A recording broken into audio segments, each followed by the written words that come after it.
Oh my goodness, that's good. All right, so I think we are ready to start the general meeting. All right, thank you everyone for signing on. Welcome to the October 5th, 2021 BMZA zoning docket. Today our chair is Sabrina Turner, and before I turn it over to her, I will explain how WebEx functions.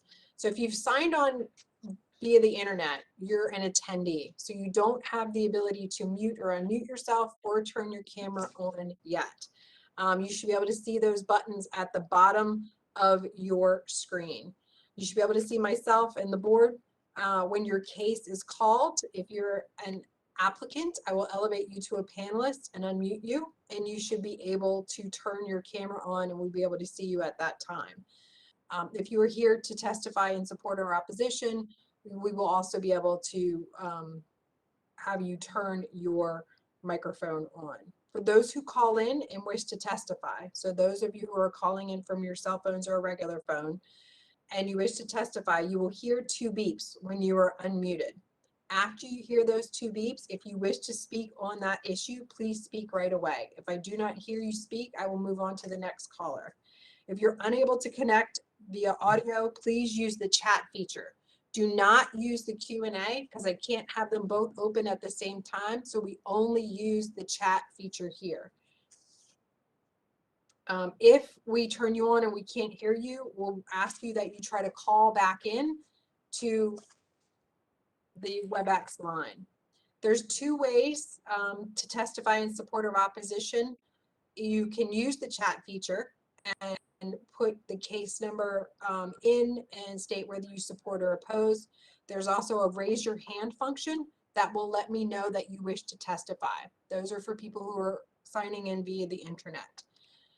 The order of testimony goes as follows. The applicant goes first, followed by support for the applicant, then opposition, and then the applicant gets the last word and testimony closes. Please note, anyone speaking on any matter before this board is testifying under oath and required to speak the whole truth and nothing but the truth. If you have any issues with WebEx, you can call our office and someone will hopefully be able to help you. Our phone number is 410-396-4301. Any email sent to me during this time I can't look at. So if you have any issues with WebEx, please call our office.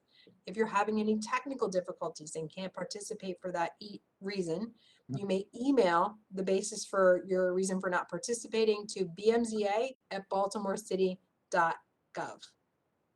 All right, and I will, let's see, we have 4 board members today. Cases will be called by the chair and we will proceed through the entire docket. Please note your case may not be called in the order that it appears on the agenda, so please be alert. And at this point, I will turn it over to our chair. Okay, good afternoon, everyone. Please be patient with me. This is my first time doing this chair thing, so I want to make sure I get all of the language correct. You are welcome to stick around after the meeting. That's when we will deliberate on all of the matters that the board hears today and give a decision. If you cannot stick around, you're welcome to call the BMZA office tomorrow morning after 9 a.m. As Ms. Burns said, the phone number is 410-396-4301.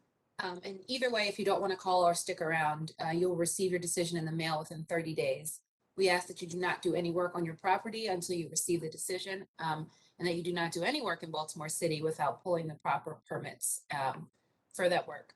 That being said, we have 2 matters on the docket today that are being postponed, and those are, the first one is 2021-186, and that is, hold for 1 second, let me get the address.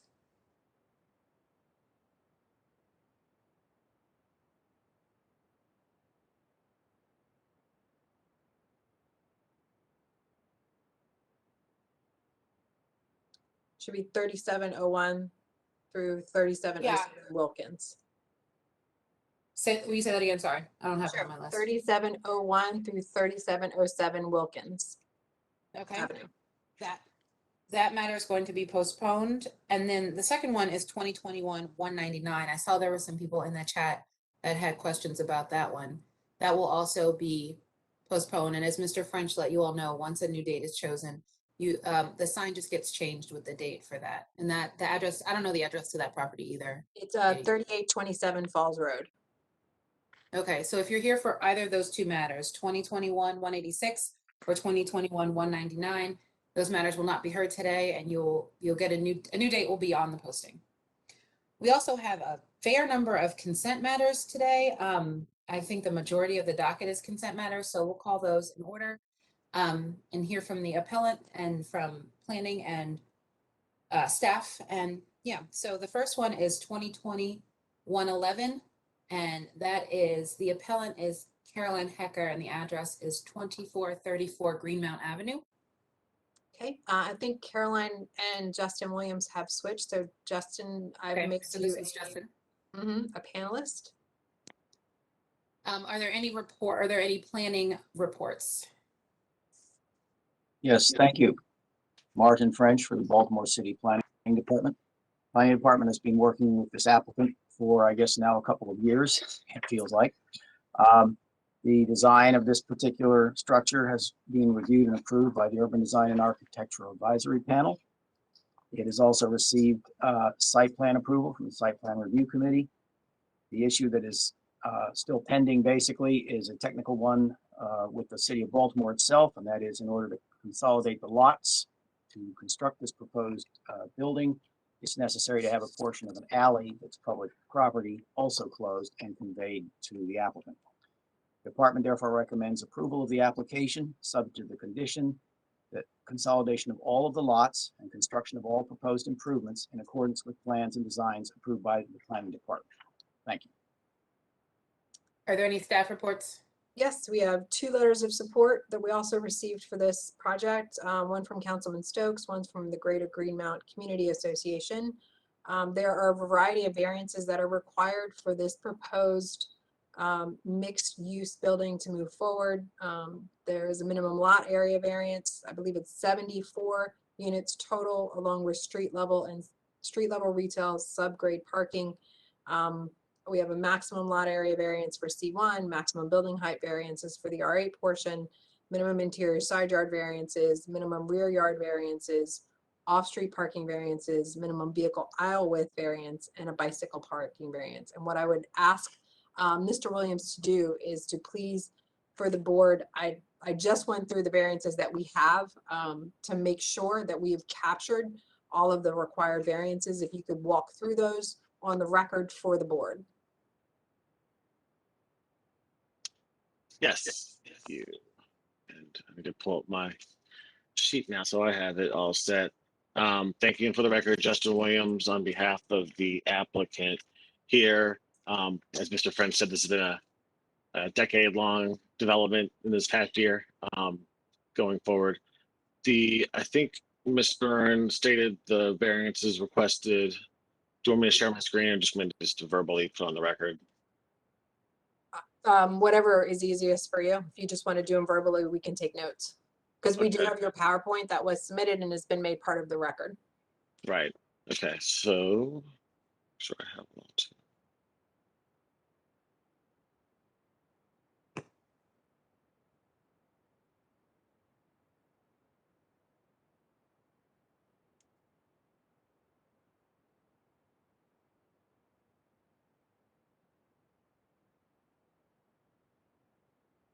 Yep. So as Ms. Byrne stated, the major request or significant request is a minimum lot area variance. That's to allow for additional density in the site. That, depending how you measure it, we're seeking approval to have 74 units, depending how you measure the lot area. Either the amounts we have by right would be 54, or based on the property being the project being an affordable housing development, it's eligible for a density bonus. And if that were calculated into our request, then we'd only need 9 more units and would be permitted by right. Right, and that's what I have. I had 65 by right, 74 is the request. So 9 additional density units. Right. And then, Yep. And so then our ground level, we have a retail / community space that would be on the ground floor. And in the C1 zoning district, there's a maximum lot area requirement, or I guess mandate, of 10,000 square feet. I think the intention is there for a Main Street district, so don't have a large building, but here, because we're just doing one building that fronts on a C1 zone lot, this, that part of the property on that C1 zone would be more than 10,000 square feet, but we have a design that was approved by UDAP, and we think breaks the building up well, so it doesn't have a big wall that faces the community. We're also seeking the variance from the maximum building height of 52 feet along Brentwood Avenue. That side of the property is zoned R8. That's really a factor of the building facing a C1 zone side on Greenmount Avenue, and the backside facing R8 zoned land. And so the building height's consistent across the top, but the R8 side would need the variance to allow more height than is permitted by right, which is 45 feet. We stepped the roof back and have a roof deck so that from the street level, a pedestrian couldn't see the extra height there. We also are requesting a variance to permit a rear yard setback of 2 feet in lieu of 25. And this is sort of a quirk because of the building being on two main streets. The front yard here was Greenmount Avenue. The backyard would be the Brentwood Avenue side. But because the adjoining row homes are not all perpendicular and aren't all on the street, I guess, on the property line, we're building our building to be consistent with the adjoining property. So we're doing 2 feet off the line to be consistent. The also need a variance to permit an interior side yard between 0 and 2 feet at certain points of the project. That's also a factor of the lots not all being perpendicular right angles. And so at some points there's a between 0 and 2 foot gap between the side yard. The final one that I have for certain is the to allow a 8 foot tall fence in lieu of the maximum permitted 6 foot tall fence. That's because the parking garage is going to be underground. There's going to be a ramp that'll be open air to the rear alley, and to prevent any mischief or anyone falling into the parking area, we want to taller fence than normal. I'm waiting for confirmation on the minimum drive aisle variance request that your office had flagged. I know we don't need a bicycle parking variance. We have a maximum parking. We're providing that. I guess. And off-street parking too? Oh, I'm sorry. Did I not mention that? I think that would be consistent because we're providing the low-income housing units. Our parking will be compliant with what the code requires. Okay. And so then the only thing you need is minimum vehicle drive aisle width. Right. And so I've asked for a dimension site plan, if I can get that to you before the hearing's over, just to have it for your records. Okay. To approve the plan that's shown, to approve the dimensions shown on the driveway or the parking garage plan. And we note for the record that SPRC has approved this plan as well. So. Okay. Which is awesome. Thank you. Other than everything you've already said, Mr. Williams, do you have anything else to add? No, ma'am. Thank you, Madam Chair. You sure?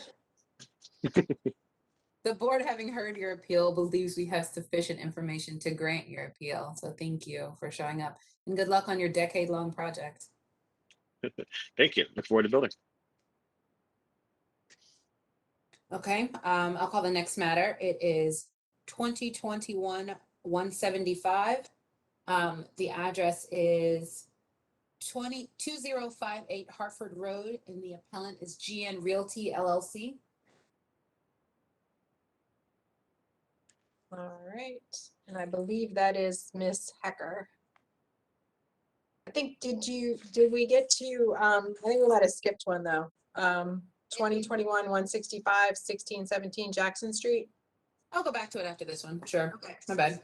All right, so we'll do 2058 GN. All right. And let's see, Martin, do you have anything on that one? 75, correct? 175, Yeah. right. Planning Department has reviewed this application. This property's development proposal has been considered by the Site Plan Review Committee. The department recommends approval of the application, subject to the condition that all changes and improvements to the property are completed and maintained in accordance with plans approved by the Department of Planning. Thank you. Are there any staff reports?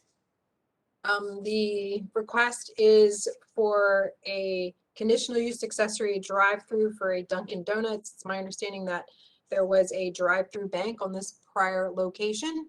So it's very straightforward. And Ms. Hecker is been elevated as a panelist and she is unmuted. Ms. Hacker, do you have anything else to add to your application? Good afternoon, Madam Chair. For the record, Caroline Hecker, Rosenberg Martin, on behalf of the applicant. We submitted a PowerPoint presentation with a whole bunch of exhibits to Ms. Burns earlier today or late yesterday.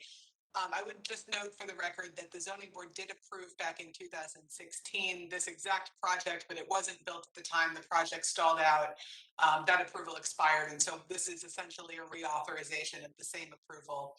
We also included in the file, and you should have a letter from the Greater Greenmount Community Association in support of the application. We've agreed to do some traffic modifications to make it a little bit safer with folks coming in and out of the drive-through, to prohibit a left turn out of the site into Harford Road at that intersection.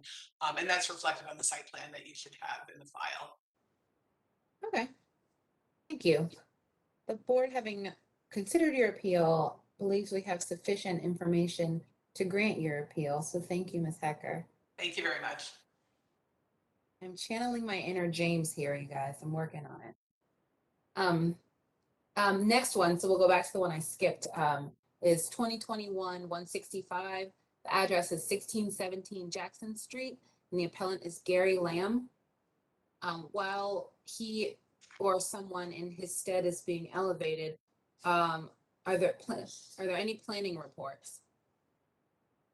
Planning Department has no comment on this application. Thank you.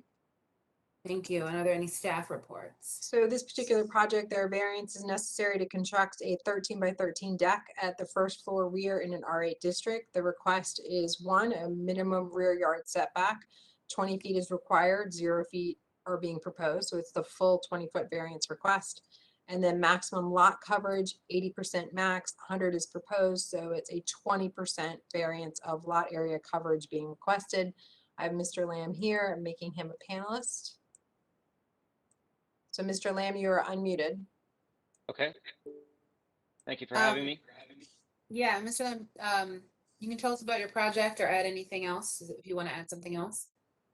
So we're just looking to have a deck off the back and also maintain. The reason that we're requesting the full lot is we want to be able to maintain the use underneath of the deck for just general use with storage and that sort of thing. And in order to get that, we'd have to have a step up. And by the time we're stepped up to where we need to be, there's not much left. So that's kind of why we're requesting it. In addition, we have, I've got several photos of neighbors with existing full lot, not just full lot with deck, but full lot built with their actual houses.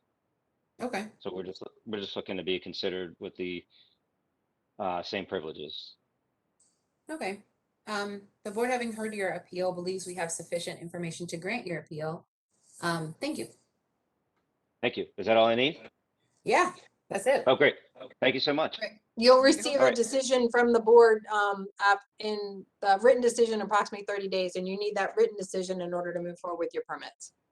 Okay. Thank you so much. I appreciate that. You're welcome. Have a good day. Thank you. Bye. You too. All right, up next is 2021-176. The address is 2500 Shelleydale Drive, and the appellant is Donnie Ankry. Mr. French, is there anything from planning? Planning Department has no comment on this application. Thank you. Thank you. And Ms. Byrne, is there anything from Yep. any staff reports? We have, this is a variance in order to construct a 2-story rear addition and a 1-story front addition and a front porch in an R1 district. So the variance is required for this add-on construction is a minimum front yard setback. 30 feet is required, 28 feet is proposed. They need a 2-foot variance in the front. Minimum rear yard setback, 30 is required, 19 is proposed. They need an 11-foot variance to the rear. Minimum corner side yard setback, 20 is required, 8.5 is proposed. They need 11.5-foot variance for the minimum corner side yard. Minimum interior side yard variance, 10 feet is required, 4 feet is proposed, so it's a 6-foot variance. We have support of signatures from 6 surrounding neighbors in support of this variance application. And I'm Mr. Ankry, I am making you a panelist, and you are unmuted. Hello? Hi, how are you? Good. Mr. Angry, do you have anything to add or to your application? No, we just, as we designed the addition, we're definitely mindful of, neighbors and wanted to make the addition as least impactful as possible. So I feel we did that, and it was great to get the support of the neighbors and the local design association. Okay, thank you. The board, having heard your appeal, believes we have sufficient information to grant your appeal.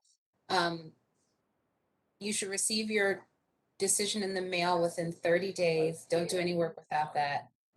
That's it. Do you have any questions? Nope, thank you, I appreciate it.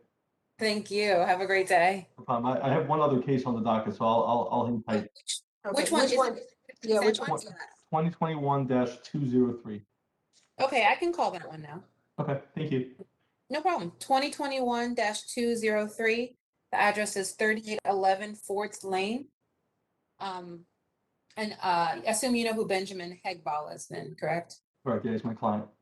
Okay, good. Are there any reports from planning? Planning Department has no comment on this application. Thank you. And are there any staff reports? This variance is required in order to construct a 2-story rear addition in an R1E district. We have one variance that's required, a minimum rear yard setback. 30 feet is required, 3 feet is proposed, so it would be a 27-foot rear yard setback variance.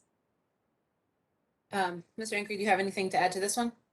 Yeah, I'll say that this the property is it's a unique shaped property. The house is oriented 90 degrees from like what you would typically see. So so the same concept as before. We wanted to kind of minimize the impact of the addition, and thankfully the neighbors were on board with it. Okay, thank you.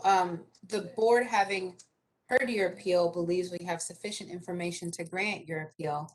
Thank you for your presentation today on both of your matters. Awesome. Thank you so much. I appreciate you combining the two projects. Not a problem. Have a great day. All right, you too. Bye. All right. Next, going back to numerical order at this point, 2021-189. The address is 2613 Fleet Street, and the appellant is Pete Weinberg. And if you hear complaining in the background, and it's my 8-month-old, let me shut my door. Yeah. Thank you. Planning Department has no comment on this application. Thank you very much. Thank you, Mr. French. Sorry. Are there any staff reports? Great. This is a variance to construct a 2nd floor addition in an R8 district. Minimum rear yard setback variance is required, is needed, 20 feet setback is required, 0 is proposed, so it's a 20-foot variance. I understand Nate Prettle is here on behalf of the applicant. I will elevate Mr. Prettle as a panelist. And Mr. Prettle, you are unmuted. Good afternoon. Hi, Mr. Prettle, do you have anything to add to your application? Good afternoon, Madam Chairman. No, I do not, and happy to answer any questions. Otherwise, I appreciate your time. Ms. Byrne, is there anything like with Mr. Williams, anything we need on the record from this one, or are we okay? No, this one's very straightforward. So we have this as the only issue is the rear yard setback. Awesome. Mr. Prettle, the board, having considered your appeal, believes we have sufficient information to grant it. You know the drill. Don't do any work without your, what is it called that we send? Resolution. The resolution. And other than that, good luck and thank you. Wonderful. Thank you, Madam Chair. All right. Have a great day. You too. Bye. Bye. Rolling right along, we have 2021-190. The address is 1329 Hull Street, and it appears the appellant is Tom Hart. Planning Mr. French, Department is there has- any? Planning Department has no comment on this application. Thank you. Ms. Byrne, any staff report? Yes, so this is a variance required to increase the depth of an existing rear deck by 7 feet in an R8 district. BMZA 2019-455 granted the construction of the original raised deck in the rear yard, so they're seeking to extend that original deck. So what's required are both rear yard setbacks variances and lot coverage variances. The minimum rear yard setback required is 25 feet. 0 is proposed, so it's the full variance. Lot area coverage, 80% is maximum, 100 is proposed, so it's a 20% variance to lot area coverage. I'm looking for, do not see a Tom Hart here listed. So if you are here for 2021-190, 1329 Hull Street, either please raise your hand or put in the chat that you are here as the applicant.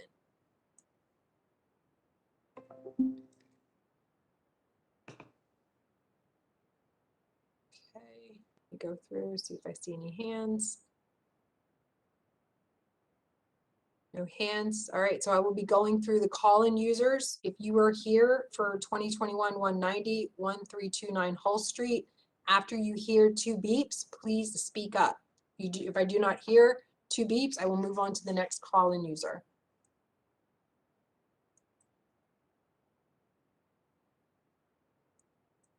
Oh, there we go, Miss Ford, okay.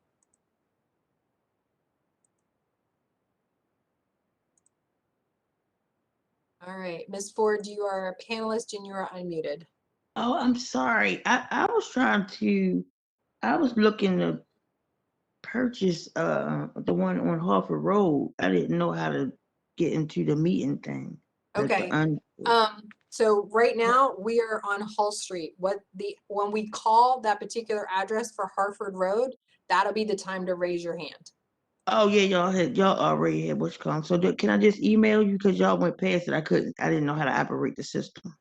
Yes, Oh, which please. one what's the address for Harvard Road, the one that you? It was are trying- 2850 Harford Road with the Dunkin' Donuts in the building. I know it's been vacant since I was a child. I remember when it was a bank. And So you're saying that you wanted to purchase the building? yes, do you do that here? I think you have the wrong meeting for that. Oh, I just got the number off this because when I went up there, they had put the sign up there. Do you Yeah. know who I So, can contact? no. But yeah, this is a variance hearing, so it doesn't have anything to do with the sale of the property. Oh, okay. Okay, Yeah. thank you. Thank you, Ms. Ford. Mm. Right. Going back through the call-in users.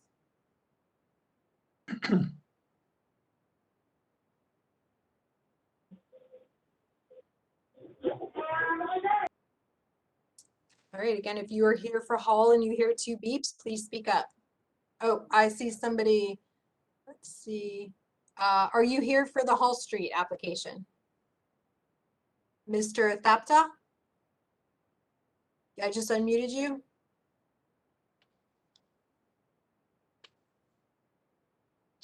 This I think You're here for, I'm Good sorry, you're here Not for for the Fourth Hollis- Avenue, correct? Yeah. All right, we haven't called you yet, so sit tight. Thank you. All right, going through the call-in users again. If you're here for Hull, please speak up. Hello. Hi, are you? Yes, ma'am. Yes. Woo, what a long drink of water. Okay. Yes, ma'am. Tell me what you need to know, please. Tell me your name first. My name is Thomas Hart, Hart. Hi, Bear with Mr. me. I'm Hart. getting it. Okay, I'm getting over a stroke, so if my speech sounds a little slurred, I apologize. Okay. Take your time.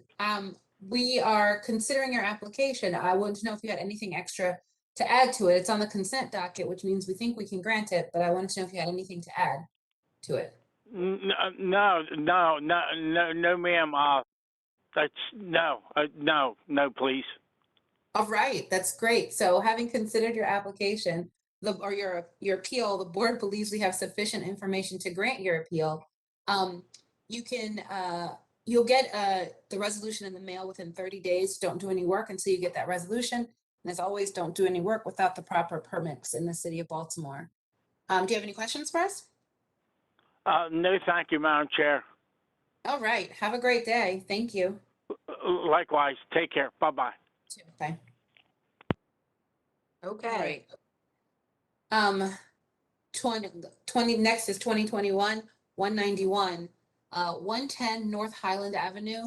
And forgive me if I say your name incorrectly, but it's Praful Patel. Mr. French, anything from planning? Planning Department has no comment on this application. Thank you. Thank you. Ms. Byrne, any staff reports while we get? Sure, this Yeah, is a variance to construct a first floor addition in an R8 zone. It's a minimum rear yard setback is required, 20 feet. A setback is required. What's being proposed is 1 foot 9 inches. So it's an 18-foot 3-inch variance that's being requested. And I have Mr. Patel, I've just made a panelist. So Mr. Patel, you are unmuted, sir. Yes, actually, my client, when he purchased a property, I don't know when, but, there is an existing addition over there. It's come all the way there, up to the property line, maybe like about 2 feet probably back there, So basically, he want to take this addition out and just make to like open deck, and like a small addition on the back, So basically, he's reducing the existing the building size actually. Okay. Well, thank you. And the board, having heard your appeal, believes we have sufficient information to grant it. So you'll receive your resolution in the mail within 30 days. Don't do any work before you get that. And that's it for today. All right. Thank you very much. I appreciate the help. Thank you. Have a great day. Thank you. All right. Next is 2021-195, 5101 Roland Avenue. The appellant is Gary Kulkarni. Mr. French, anything from planning? Planning Department has no comment on this application. Thank you. And Ms. Byrne, anything from staff? So the variance is being requested in order to construct a 2-story rear addition with a covered deck and the enclosure of an existing 3rd floor rear deck in an R3 district. The minimum, what's required is a minimum corner side yard variance. 20 feet is required, 9 feet is being proposed, so it would be an 11-foot variance. And I have Mr. Colcary. I am making you, Mr. Kulkarni, I'm sorry if I pronounced your name incorrectly, I'm making you a panelist.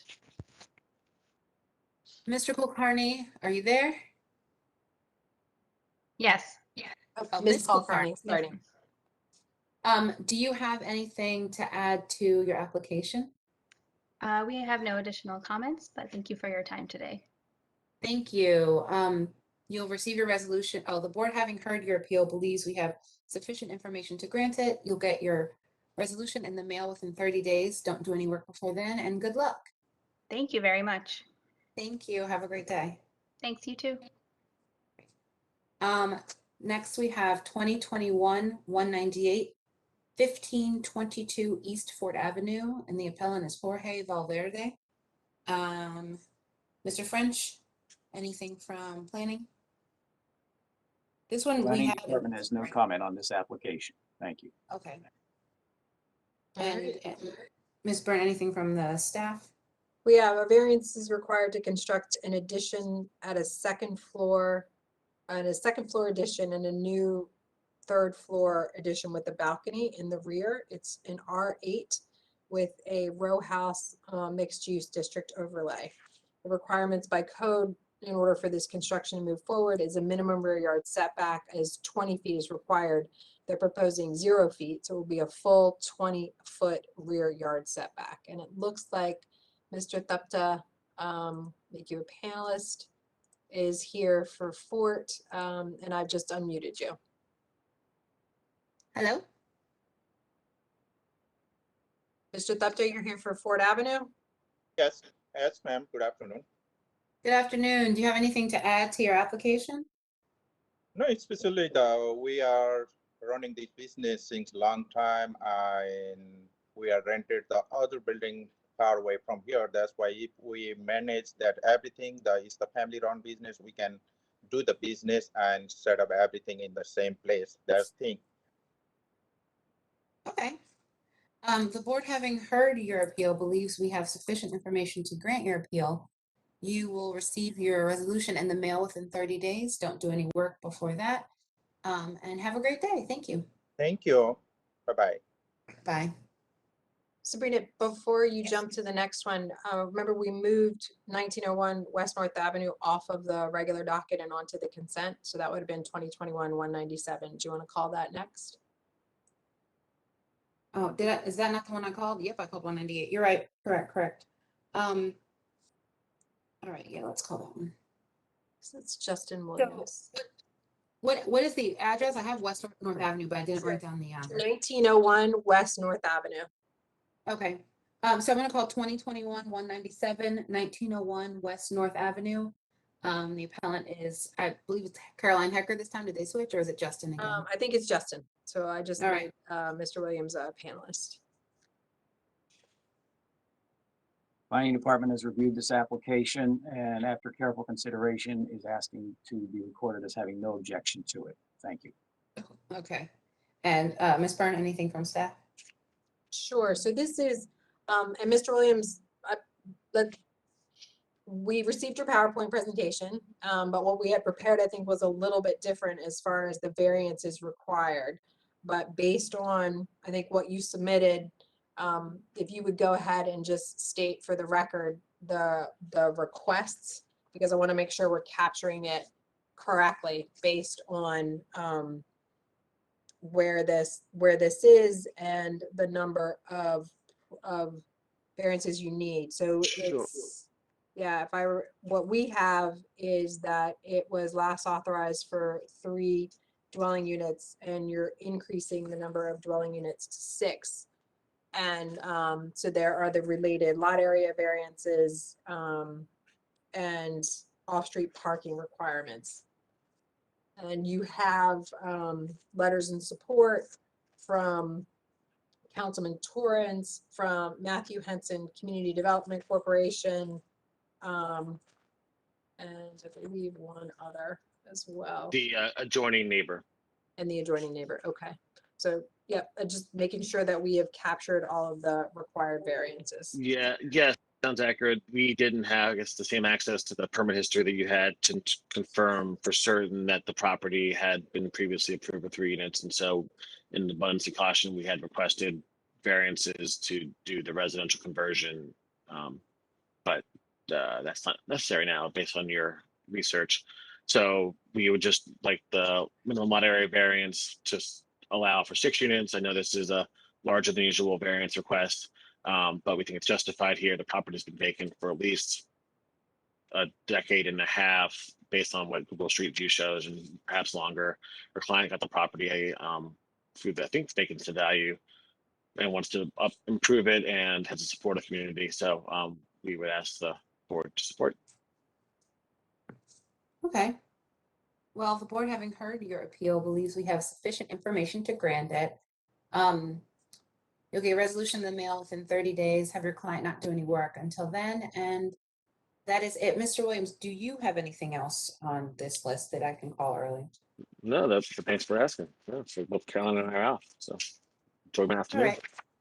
Thank you. Have a great afternoon. Thanks, you too. All right, that puts us at 202, but let me get the exact address.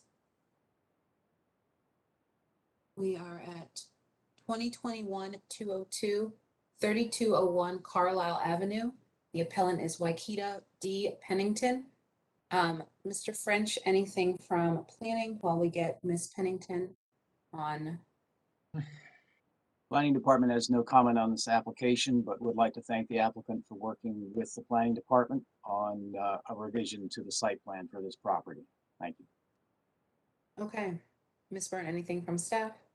In this particular application, we actually received a letter this morning from the Hanlon Improvement Association, and we spoke to Ms. Bateman. The original plan that was submitted by the applicant It's to construct a new two-story single-family detached dwelling and an attached garage.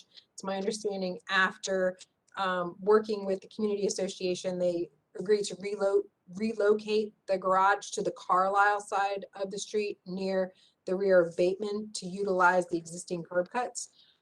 So we do know that there were a variety of variances required. So we would just ask that the applicant make sure that they submit the updated site plan so we can properly document the distances of those variances. So there's Ms. Pennington. I'm making you a panelist and you are unmuted.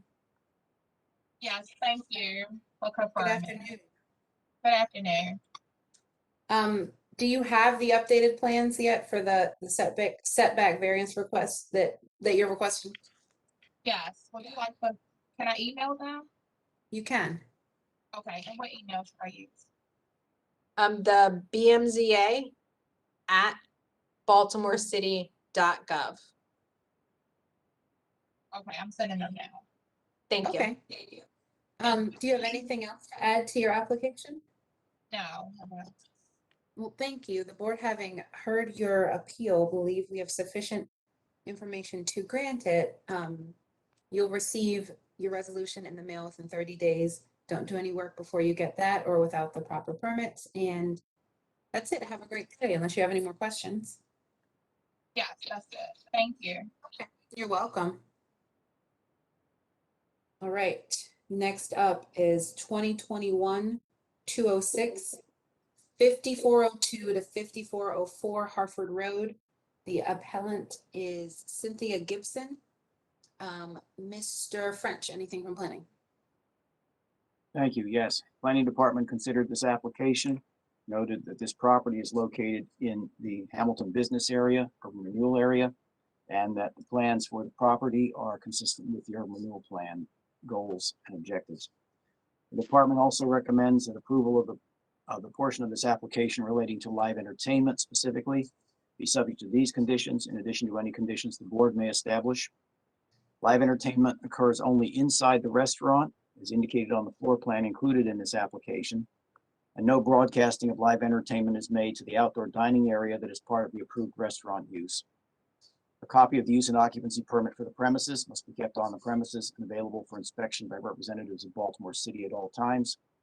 A copy of the written approval by the board of the live entertainment provided on the premises, including details of any restrictions or limitations on that live entertainment, must be kept on the premises and available for inspection by representatives of Baltimore City at all times. And a copy of all other permits and licenses required pursuant to the written approval of the board must be kept on the premises and available for inspection by representatives of Baltimore City at all times.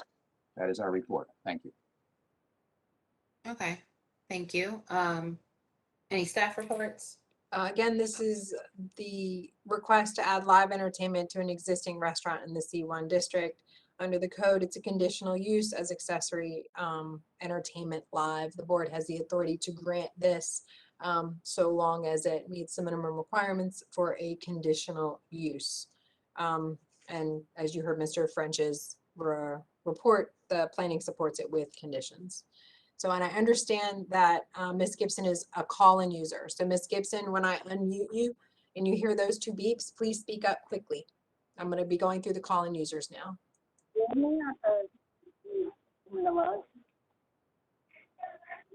Ms. Gibson? I don't think that's her.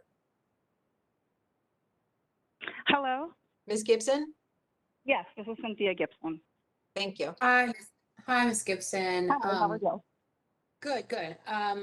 Do you have anything to add to your application? No, I just wanted to do light dinner entertainment, live jazz, maybe have open mic night. We recently brought in a piano, so I'd like to have a pianist for dinner. That's about it. We won't have to make any structural changes or anything. Did you hear all the things that Mr. French from planning said about what's on your floor plan, and keeping it inside and all those things? Yes, I did. And that's those are conditions that you already agreed to, correct? Yes, ma'am. I have a quick question. Ms. Gibson, what is your restaurant? My restaurant is Charred City. Okay, thank It's you. a wood fire oven pizzeria. I know So it's a exactly. wood fire oven pizzeria, and we also have Italian and Mediterranean dishes. Thank you very much. No problem. All right, the board having heard your appeal, believe we have sufficient information to grant it. You will get your decision within 30 days in the mail, and don't do any work before you get that. Do you have any, Okay. you don't have any more questions? That's it. No, that's all. Okay. Okay, great. thank you Have so a great much. day. Thank You you. too, thanks. All right, bye. All right, moving right along. Hold on one second. I'm still not used to 2 screens yet, and so I keep losing everything.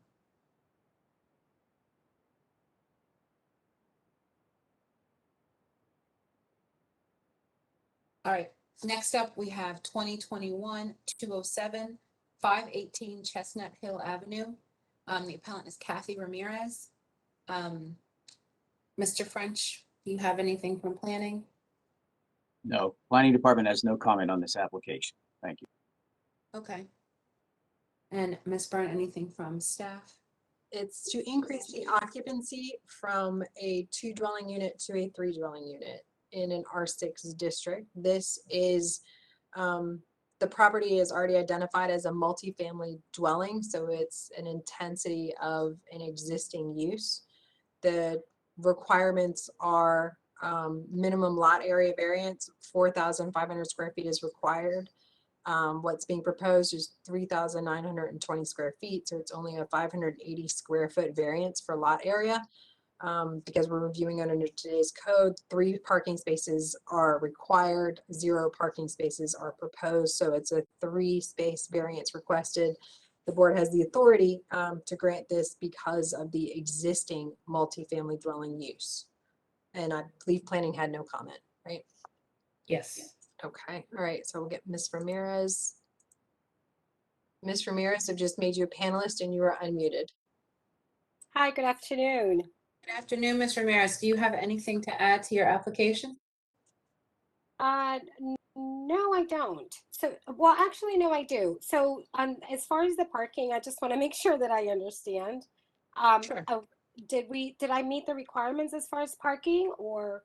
Well, we couldn't tell from your application how much parking you were providing on site. Because it's 3 dwelling units, you have to have 3 spaces. So how much parking are you providing on site? What street parking? So you're Right. not providing any parking spots on site, is what you're telling us? No, I don't have any parking spots on site because it's So that street. means, so that means that you're asking for a variance then for the parking of 6 spots or 100% or whatever. That's correct, right? If you're not gonna have any on-site parking, part of your application necessarily includes a parking variance. Does that make sense to you? Is that making sense what I'm saying? So does that mean that I need to add like a parking spaces or is that? No. It means you need to ask for the variance as a part of your application. That is what so that's what we're asking you to clarify that you are indeed asking for a parking variance. Oh, I see. Okay. Oh, wait a that- minute. She might not need a parking variance. Yeah. Sorry. Okay. This was, I'm sorry, Ms. Ramirez, this is something that we had talked about earlier. Because it was, because of the prior, and Simon, jump in here and correct me if I'm wrong. Because of the prior use and because you actually did meet the minimum requirements for square footage, you did not necessarily need either a minimum lot area variance and you did not need a parking variance. What you needed was the board to say it was okay for you to go from 2 units to 3 units in Yeah. order to get your use and occupancy. Now I remember Oh, the discussion. I'm all right. Sorry about that. So she, that's okay. this is one of those weird, unique situations in that she already had the use, but going from 2 to 3, the zoning administrator sent it here specifically for the 2 to the 3 because she met the requirements at the time that it became a multifamily. Did I say that right, Mr. French? Okay, thank you. So no parking variance. She only needs approval from 2 to 3. And I don't even think she needs the minimum lot area variance. Okay. All right, So- you're good. I Sorry, believe are she we does good? need the minimum lot. Oh, area she variance. does? All right, so she needs a 580 square foot lot area variance. Yes. Yes. Thank you. Okay. So Ms. Ramirez, do you have anything else to add to your application? Or to your appeal? I'm good. So I'm good to go from a 2-unit to a 3rd unit, right? Sure, as soon as I say the magic words. Well, really, as soon as you get your decision in the mail within 30 days. Because we believe we have enough information to grant your appeal. You'll just need to wait for the paper version to come in the mail within 30 days, and then you can begin your work. Okay, wonderful. right. Thank you so much for clarifying that. No problem. Do you have anything else? Any other questions or anything else to add? No more additional comments. All right, great. Have a great day. You too. Bye, guys. Bye. Bye. All right. We have 2 more matters on the consent docket. The first one of those is going to be 2021-209, 3900 Orchard Ridge Boulevard. It says the appellant is Habitat for Humanity, but that's not a human being. So who will speak for Habitat in this case? I do not know. So if you're here for Habitat, please either raise your hand or identify in the chat that you are here to speak on behalf of this appeal. But I think, let's see. So what this is, it's a variance required to construct 27 townhomes on lots created through a master plan in R6. So specifically, the variances, there's a maximum impervious surface variance, 65% is required. What's being proposed is between 67 and 68%. So the maximum end would be a 19% impervious surface variance requested. Front yard setback, 20 feet is required. What's being proposed is 13 to 19 feet. So on a variance, a maximum variance of 7 feet is required from the front yard. Corner side yard setback, 20 feet is required. A varying 14 to 19 feet is being proposed. So a maximum of 6 feet from a corner side yard setback is being required. And porch projection, 8 feet is required. What's being proposed is somewhere between 9.7 feet and 9.5 feet. So a maximum of 1.5 feet is being proposed. All right, and I see we have Sharon Huber Plano is here for Habitat, but I think Mr. French, do you have anything? Yes, thank you. Yes, Planning Department has reviewed this application, noted that this property is in a previously approved subdivision and development known as Orchard Ridge. Therefore, the modification that's contained in this application also needs to be approved by the Planning Commission as a minor amendment, previously approved subdivision and development plan for Orchard Ridge. The department is supportive of the proposed changes in here. Therefore, the department recommends that approval of this application be subject to the conditions that this proposed development is approved by the Planning Commission as a minor amendment to the previously approved subdivision and development plan for Orchard Ridge, and that all improvements in landscaping are installed or constructed and maintained in accordance with the final development plans to be approved by the Department of Planning. Thank you. All right, and Ms. Huber Plano, you are unmuted. Thank you. I'm here representing Habitat for the Humanity. Good afternoon. Sharon Huber Plano from STV. Thank you. Good afternoon. Did you have a chance to listen to all of the conditions that Mr. French from Planning laid out? I did. Okay, and are those things that you are amenable to as a part of your project? Yes, and we are already submitted the development plan and subdivision plat to the planning office. Okay. Is there anything else that you want to add to your application? I'd just like to point out the primary reason for the variances that are requested has to do with the 27 homes that Habitat will build. 2 will be ADA compatible and the rest will be visitable. And what that means is that we have to have ADA access to the lowest level of the home. And in order to do that from the alley, we have to provide the accessible route. And what's happening is the existing alleys are not a nice flat 2%. They're up to 5% slope. So we've had to add some additional paving to make the transition from the parking pad in the rear to the alleys. And basically that has, increased the space required to do what we have to do. Therefore, pushing us into requesting some variances. Does anyone else, thank you, Ms. Huber Planner. Does anyone else on the board or planning or the zoning board have any questions for her? Anything? No. All right. Ms. Huber Plano, on behalf of Habitat for Humanity. So the board, having heard your appeal, believes you have sufficient information to grant your appeal. You'll receive your resolution in the mail within 30 days. Don't start any work before then, and have a great day. Thank you very much. Thank you. Am I the only one getting it? No, you're not. Okay. I think it might have been, hold on, let me see, 1 second. Yeah, all right. I think I might have fixed it. Okay. Yeah, okay. Thank you. All right. Good. All right. We have one more on the consent docket, and that would be 2021-212, 3116 Abel Avenue, and the applicant is Kimberly Wojcik. Mr. French, anything from planning for this one? Planning Department has no comment on this application. Thank you. All right, Ms. Byrne, anything from staff? Variances are required to construct a 2-story rear addition in an R6 district. Minimum rear yard setback variance 25 feet is required, 13.5 feet proposed. So it's an 11.5 foot rear yard setback variance requested. Maximum lot coverage 80% is the max, 89% is proposed. So it's an additional 9% variance for lot coverage. And I see Ms. Wojcik here, make her a panelist. And Ms. Wojcik, you are unmuted. Good afternoon. Yes. Good afternoon. Can you hear me okay? Yeah. Do you have anything to add to your application? I do not.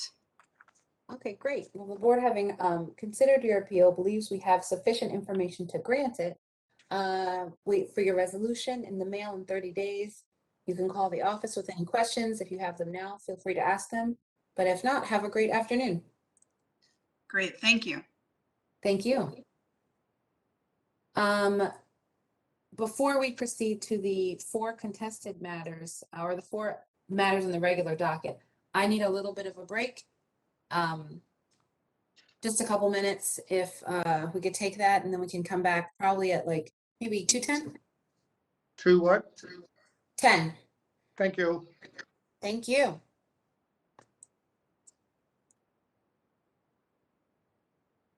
Okay. Looks like we are right at 2:10. All right, let's do it. All right, we are back to this week's BMZA meeting and or hearing, and we are on to the matters that are contested. The first one that I'm going to call is 2021-197. The address is 1901. Nope, just kidding. We're going to call 2021. We already called that one. That was switched to the consent docket. So 2021-213. The address is 4001 Falls Road, and the appellant is Perkersdorf LLC. While we get a representative from them on the line, Mr. French, is there anything from planning? No, you're not Mr. French. Planning Department does not have a comment on this application at this time. Thank you. Okay, great. Ms. Byrne, anything, any staff reports? Yes. Or staff, yes. All right. So the only thing that is before the board, and I just want to make this clear, the applicant is planning to use the premises as a restaurant with outdoor dining, live entertainment, and off-premises catering in a C2. So the only reason they had to come to the board is for the conditional use accessory for live entertainment. So what we have in the record is a letter of support from the Hampden Community Council, as well as a signed MOU with the applicant. The basis of the memorandum of understanding, it's with the endorsement of the Hampden Community Council, the Hampden Village Merchants Association, and with Perkendorf LLC, 4001 Falls Road. And, you know, they're requesting the transfer of the 7-day beer and wine license. And what they're requesting is that they've established the hours of operation shall open after 10 a.m. every day of the week, Monday through Sunday, for food and alcohol sales. They'll be closed Monday, excluding private events. Tuesdays and Thursdays, they will, Tuesdays and Thursdays at 12 a.m., Friday at 1:30 a.m., Saturday at 1:30 a.m., and Sunday at 6 p.m. for food and alcohol sales. Establishments shall not serve alcohol to patrons who are visibly intoxicated, right? So again, remember, the only thing before the board is for conditional use accessory live entertainment. Karaoke and disc jockeys, karaoke allowed inside private rooms only. Dancing, no permanent dance floor is permitted. Dancing during private events is permitted. Establishment will not advertise dance events nor feature and encourage any dancing. Live music, speaking acts, no live music requested at this time. Doors and windows shall be according to the health code. They're to be closed during live musical acts. Volume level will be played at a limit normal and customary for unamplified musical performances not to exceed local noise ordinance. No speakers may be placed near the entrance or exits of the establishment.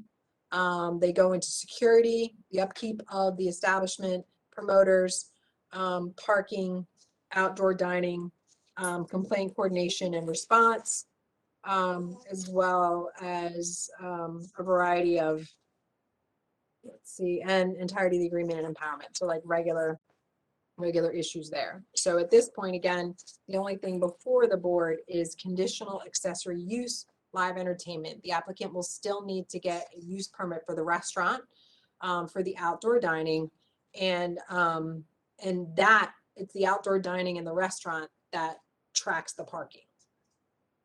Okay. Okay. Is this an existing restaurant? No, it's all new. Okay, It's existing building, but new restaurant is my understanding. Thank you. So maybe we should hear from the applicant. Yep. I'm sorry, this is not the applicant. All right, so let me see. It is, hold on 1 second. I just had who the applicant was.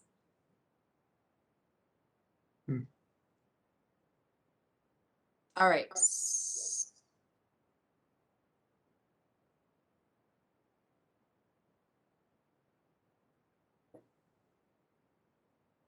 Oh, Mike Vicker. All right. I think Mr. McVicker. Mr. McVicker, are you here for, all right, you just went away from me. Hold on 1 second. Again, if you could raise your hand if you are the applicant. Oh, Wayne Lang. All right, thank you. Sorry about that.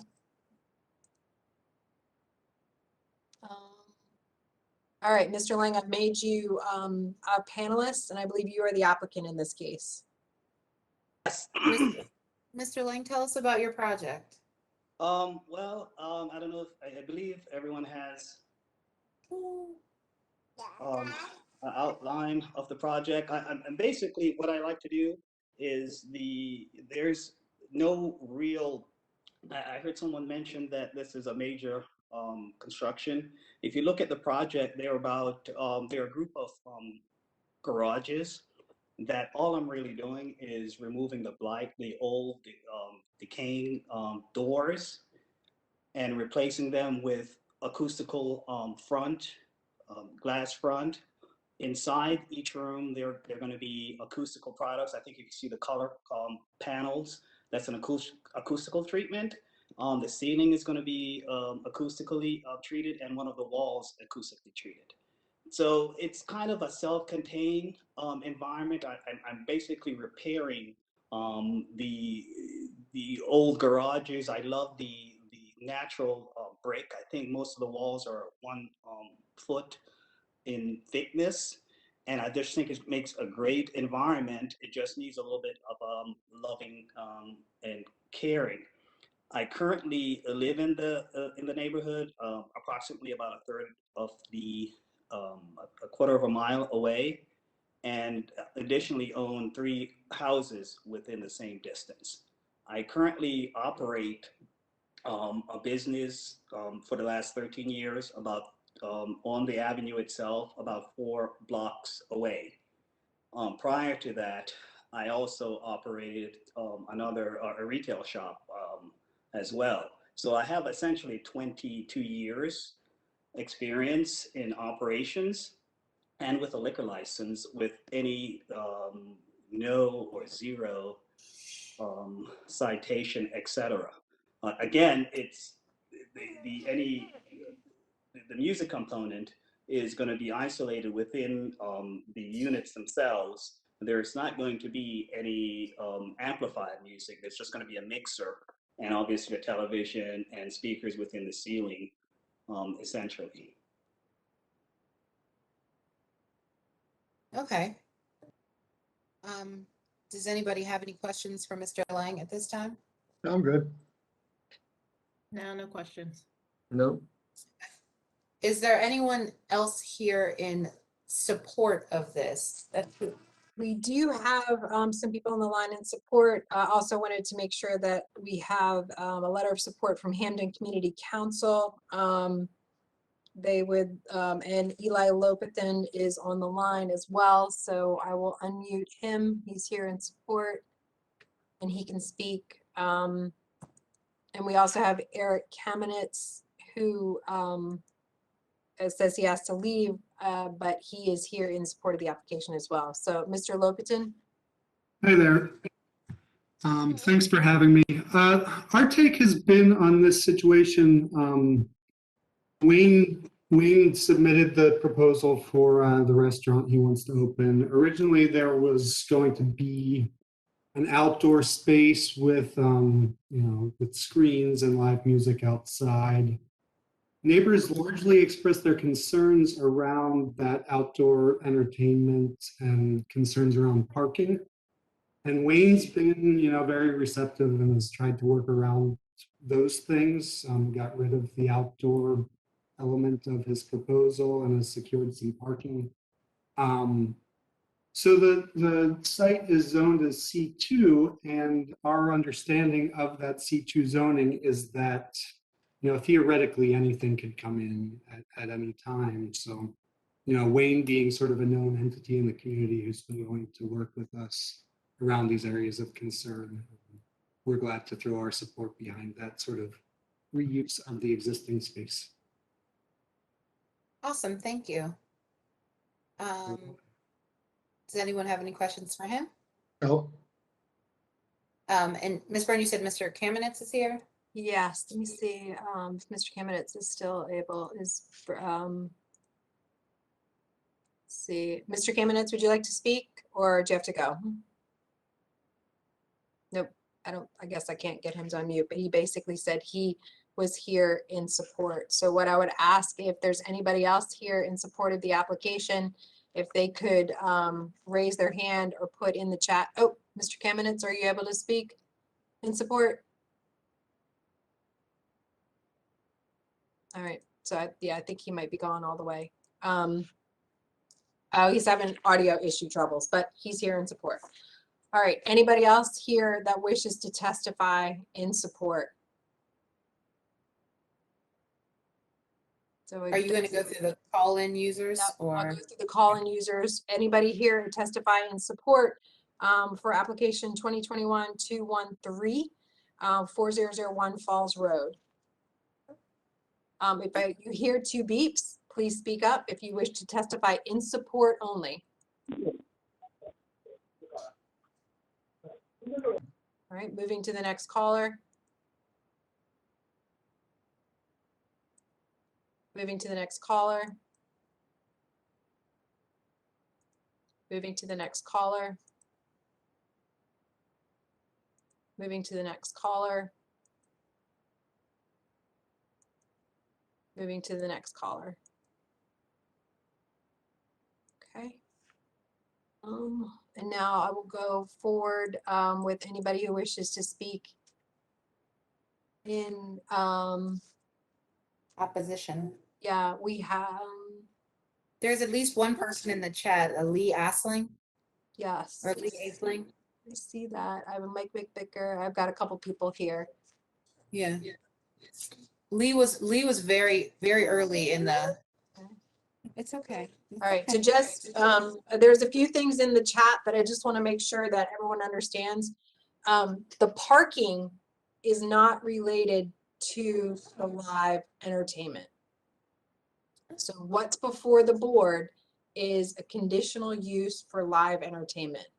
The amount of parking that they will need associated with the restaurant is determined through the use and occupancy and the construction with the restaurant. A conditional use for accessory live entertainment piggybacks on the parking that's required for the restaurant. So Mr. Lang, just want to make sure you understand that as well. And because I see in the chat, a lot of people are saying they also need a variance of parking because they can't park on the premises. So that parking ties to the restaurant. Okay. Oh, I'm aware. Thank you. Okay. And I want to remind everyone to not duplicate testimony as much as possible. To streamline it. If it's something that's already been covered, you can, we thank you for that. But no need to rehash. All right, so we're going to start with Mike McVicker because he's popped up first. So Mr. McVicker, you're unmuted, sir. Yes, I'm not sure that I oppose. I understand this is just for the live music component, which it sounds like the outdoor stage area has been nixed. Is that correct? The outdoor music? Based on the MOU, it seems that the music is all going to be inside. And Mr. Lang, you can confirm that? That is correct. There are currently no live music. It's just karaoke inside the rooms. Correct. And this may be unrelated, but where can I get a copy of the MOU? Well, we have it here, but I would suggest that you reach out to Hampden Community Council. Thank you. That's all. That's all. All right, next person is Stephen. Whoops. Stephen, I might have made you go away. Hold on a moment. There we go. All right, Stephen, you wish to testify in opposition? Yes, I do. Okay. All right.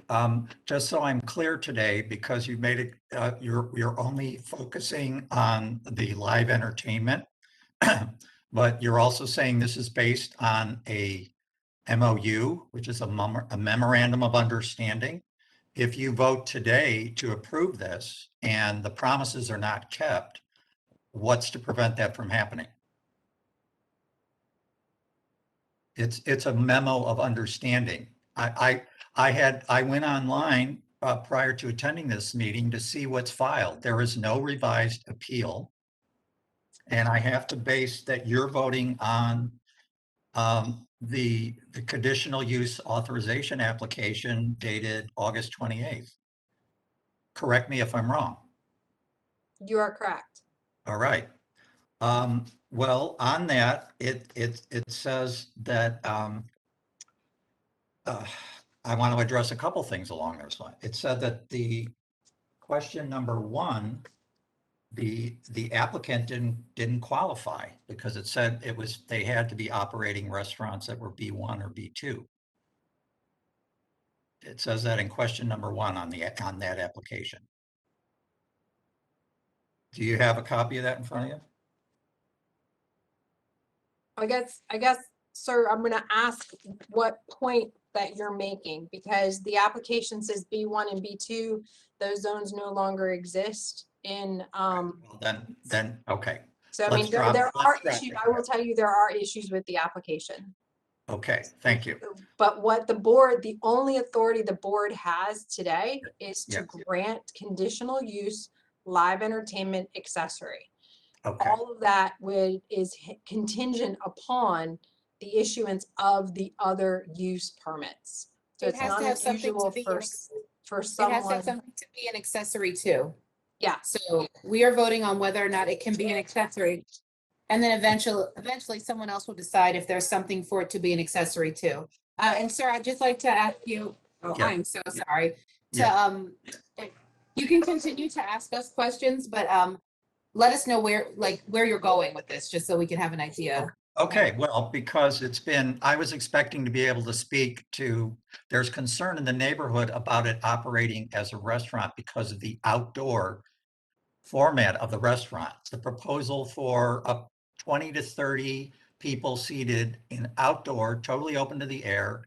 The opening to the project is a very wide opening now because it's a bunch of garages, as Mr. Wang outlined.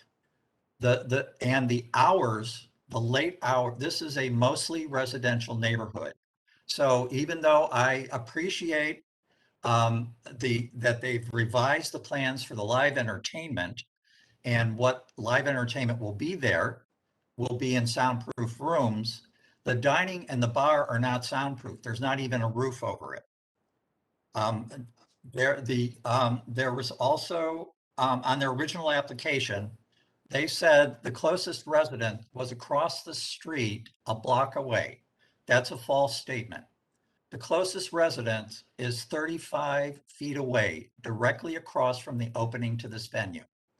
There is another residence a mere 40 feet away, directly behind this site. I also have concerns about the traffic for this restaurant, but just so I'm clear, there's going to be a separate hearing regarding the right for the applicant to open this restaurant with open air dining, correct? I believe the No. applicant has. Pardon me? Let's speak one at a time so I can hear the answer. So I'm going to say no, and I'm going to ask Mr. French to comment on that and to help the board with this, because those issues don't come back before the board. It's my understanding that in the zone, a restaurant is permitted as of right. Outdoor dining will be addressed through that application with the restaurant. Okay, perhaps Basically correct. I'm They would sorry. file a use and occupancy permit application if the board approves this for a restaurant with accessory live entertainment. And the use and occupancy permit for the restaurant, which would be the primary thing, would be reviewed by all the city agencies that have to approve that permit. And at that Okay. time, if the zoning administration office determined there were additional needs that the applicant needed to provide, they would be told about that at that time. Okay, thank you. That's helpful. So, so it's not a done deal. The restaurant is not a done deal. Correct. No use and occupancy permit has been issued, but this is not the process, the way that this is folding out is not unusual because there's no real chicken and egg here. Sometimes people get their restaurant permits first and then come back and apply for conditional accessories. Sometimes people come in and get BMZA approval for applications that they have pending so they can get it all at one time instead of piecemeal. Okay, so how can I be best apprised of the progress on this? And I'm certainly happy to do a lot of legwork on my end in order to do that. Well, all permits that are applied for are public record. Best way to keep track of permits applications are to go to the Baltimore City Department of Housing and Community Development website. And you can search by address and it tells you all open permits. Okay. That's And- very helpful. Yeah, thank you. And obviously reaching out to the owner is probably your best bet. Sure. All right. So if we have concerns about the traffic concerns about traffic that this will bring in the area, and our concerns about noise, even from the outdoor dining, we can address those at a later time, is what you're saying. Well, yeah, it would be part of the permit process, would have to go through, I believe, Mr. French, correct me if I'm wrong, site plan review. Or at least a preliminary review from planning, and they would look at all of those elements as well. All right. And, Yeah, I'm sorry. if there's no please. new construction, it's probably going to be an administrative site plan review. And as far as issues such as you're mentioning, the city's Department of Transportation may also have something to say, and the Parking Authority may have something to say. So there are other agencies involved that are going to be reviewing that permit application when it's in. Okay. Thank you. Do you have anything else to add in opposition to the accessory use for live entertainment? Just like to make a comment that this change was made only yesterday. It was very last minute. And I participated on the meeting that was open at the Hampden Community Council on the 27th of September. And our understanding at that meeting was that this whole matter would have been postponed so it could be so the whole project could be fleshed out a little better. And then only over the weekend did I hear that the hearing was on for October 5th. And I feel that was kind of, it's a last minute kind of scrambling. And there were a lot of other people that may have wanted to present their concerns today, and they were not able to get that. They were not aware of the change, or the change back to the original date when many of us were left with the impression that the owner had agreed to postpone the hearing. Okay. Thank you. Thanks, Madam Chairman. Thanks. I felt a little, I sounded a little testy and riled up, but I am concerned. But I'm also willing to hear what can be done to address our concerns in the neighborhood. Thank you. Sure. Thank you. Okay, next one is Amir Khan. You're unmuted. Hello. Hello. Okay, thank you. I just wanted to take a minute to speak. I have mixed feelings about it. I understand the idea of development in the neighborhood. I understand that some development is always a good thing. I own probably two of the three closest properties to this 4001 Falls Road. And I've been here for 36 years running my business. I own and operate K&S Associates. So I have a couple of issues. One, the previous gentleman is correct. The closest residence is absolutely not a block away. It is 35 feet across the street. I own that residence.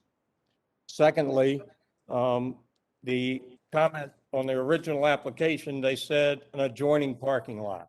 So I understand parking is not an issue, but I believe that they were counting on using my parking lot as an adjoining parking lot. I'm one of the only fools here on Falls Road who spent money 30 years ago to buy parking. So I do have parking for my business, and I value it, and I need to protect it. Parking in general has been really tight here for the last 30 years, and it's going to continue to be tight. It's going to get tighter.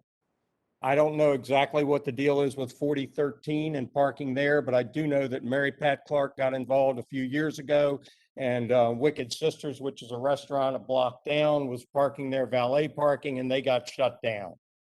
So I'm happy to work with Wayne. I don't want to start a battle with him. I don't think he's a bad gentleman. I think he's got a nice restaurant and wine bar on 36th Street. I want to protect my business as well, and I want to protect my neighbors and my tenants in my house. And however I need to work with him, I'm happy to, but I want to make sure that he's happy to work with us as well. I don't want to be, and I will agree with the previous gentleman that this was rammed down a little bit. The Hampden Community Council, and I thought there was some kind of agreement to postpone, and at the last minute, they pushed it on through. And none of us that I know of were contacted at all. Again, I'm not looking to start a battle. I'm not completely opposed. I've been here a long time. There are lots of other businesses who have come and gone. But I think it's important that I protect my property and my business as well. Thanks Thank you, for Mr. letting me Khan. put my 2 cents in. No problem. Does anyone have any questions for him? I have a question for you, Mr. Khan. What is the address of your properties? 3939 Falls Road, which is actually 3931, I believe, through 53. It's 3 properties that were combined together, and also 1127 40th Street. So the house Okay. in being referenced is 1127 40th Street. Okay. All right. Anyone else have any questions? No. Okay. All right, next person is Vincent Cochran. Mr. Cochran? That's 1, 2. Hello. Hi. How's everybody doing today? Good. Here. Hi. Thank you guys for hearing me out today. Appreciate y'all listening to a couple of the guys and the current residents. Again, and thank you to the gentleman before Amir and Amir himself for speaking. I am actually Amir's tenant. He's my landlord. I live right across from the location that we are looking to do with 2021 213. I am not a block away. If I step on my porch and go out, take 10 steps, I am, right in front of this area in discussion right now. I can see about 4 of the booths, the green doors leading into the garages. So I'm very worried about the noise policy, and a couple of the things I've noticed that we've been speaking on, I just want to double back on. So I know that I think I heard the gentleman earlier say we're not going to have any form of amplification in the venue, but if I'm looking at the conditional use authorizational application sheet that I have correctly, it says in number 7, singer performer voice will be amplified. Can you elaborate a little bit on that? Just out of curiosity for me. Mr. Lang, I think that question's for you. I'm sorry, what was the question? He wants to know. Yeah, so go ahead. No, you got it. It's your question. Go for it. Thank you. Appreciate that. So hi. So I noticed earlier we said that we weren't going to use any type of amplification, but as I see in number 7 of the authorization application, singer performer voice will be amplified. How do you plan to amplify the voice without amplification? There is no live music outside. It's just, there's no amplification whatsoever. It's just going to be a mixer inside the booth. The television is going to be connected to the 2 speakers. There's not going to be an amplification or an amp whatsoever. It's just going to be a mixer. I'm uncertain of what you're speaking of about amplification, but the MOU clearly states my intention, and which is no live entertainment outside of the booths, and it's going to be unamplified as well. I think one of my main concerns with being right across the street, and I see what you're trying to do with with the walls being treated for acoustic and having the closed. So if it's also going to be a bar and restaurant, how do we plan to keep it from the inside karaoke room spilling out into the restaurant part of the area? Later in the evening, it's a bar zone. You got a couple guys, they're going to have a couple drinks, they're going to go in and out. How do we keep that noise from spilling out into the crowd is one of my questions for you. Well, it would be the manager on duty and my adhering to our specification and being fully aware of the MOU and the ramification of saying. For me, I've been doing this for 22 years, and if I weren't an operator that understands community, I wouldn't have been doing this so long. So I welcome your thoughts, but we can never have 100% sound attenuation. If you look at the plans, we're actually taking 4 feet back off of each garage. So to kind of compact that sound within the garages. You know, just imagine walking by a building and someone we're pulling the entryway 4 feet off of the perimeter. And there's a reason for that. You know, we could have increased the size of the space, but that's not what we're trying to do. We're trying to compact that noise into about 133 feet square area. We're going to be spending, you know, the front glass is 3 panes with 2 layers of gas in between. Now, the wall is a foot thick. We have attenuation on the back. We have attenuation on the ceiling. Yeah, so someone comes, open the door for a second to come outside. There's not going to be a jarment of the doors. Yes, they're going to have someone coming outside in a split second and the door closed. They're going to have an arm closure on them. I don't know how to really address that, but I'm an operator that tries live my life by trying to minimize my stress. And battling neighbors is not a part of how I approach things. I'm trying to enhance the neighborhood that I live in, and I'm minimizing. No, and I absolutely understand where you're coming from, and I can appreciate your honesty with that. And I thank you for saying that. I'm a neighbor concerned across the street. I just want to make sure that you guys coming in, it's the same with what Amir said. I don't want to battle. I just want to live in my neighborhood peacefully and make sure everybody that comes in afterwards, be it a business or, that we have you understand what I'm saying?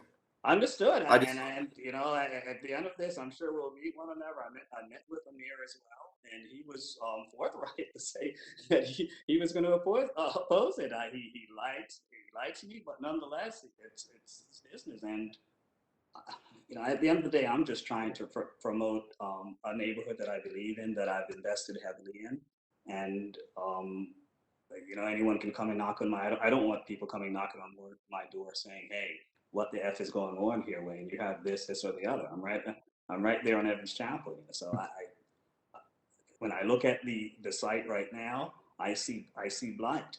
My approach is to try to improve it, because when you have an improvement, you're going to have a different approach. You're not going to have people having drinking alcohol out front. That's not the profile and the customer that I'm looking for. Customer that will be coming in is we hopefully will be respectful, and if they're not, they won't return.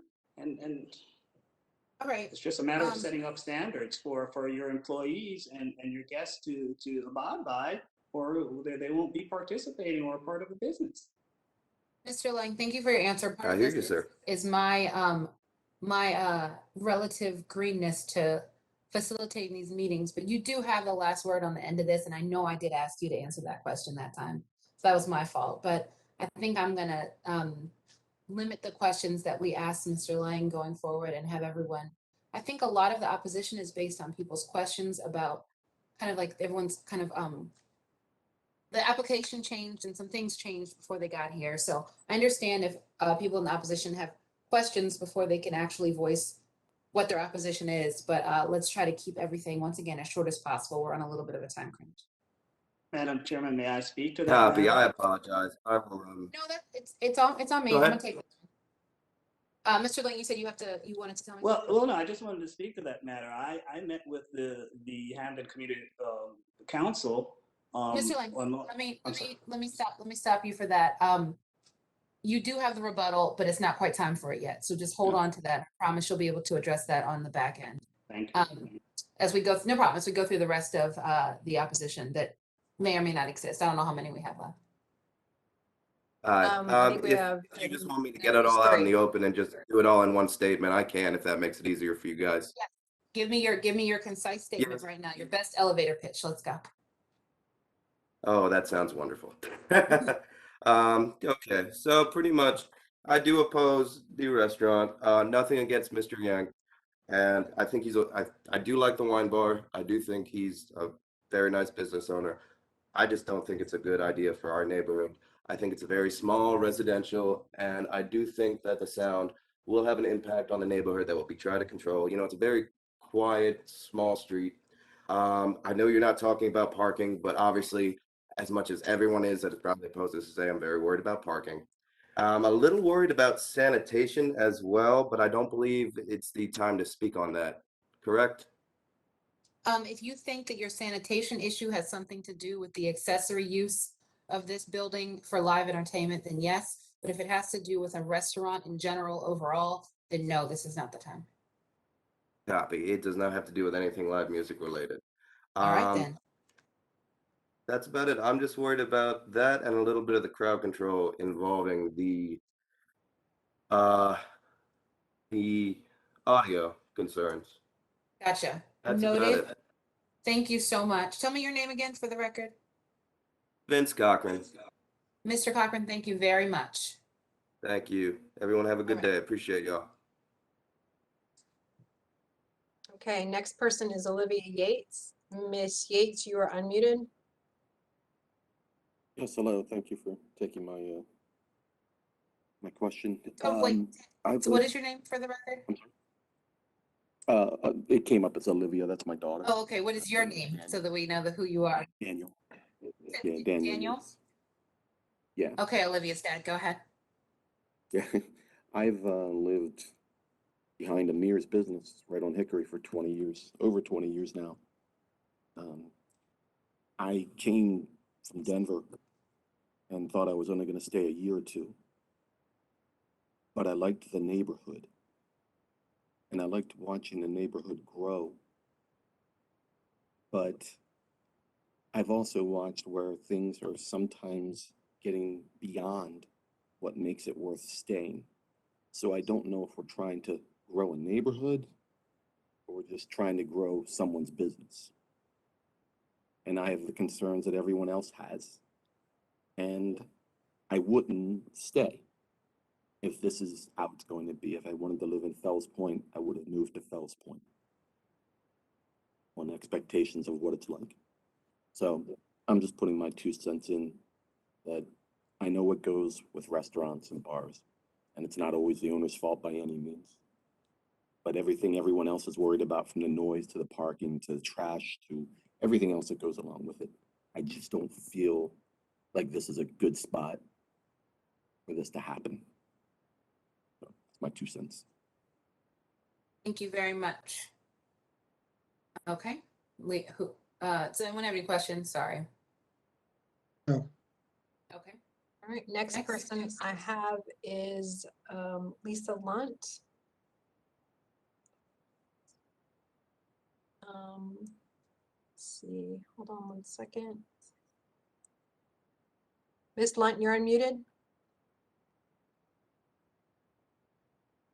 Oh, I'm sorry. I had put my comment in the chat and it was a similar thing that you had already addressed about parking was my main concern. So I didn't want to duplicate it, my concern again. Okay.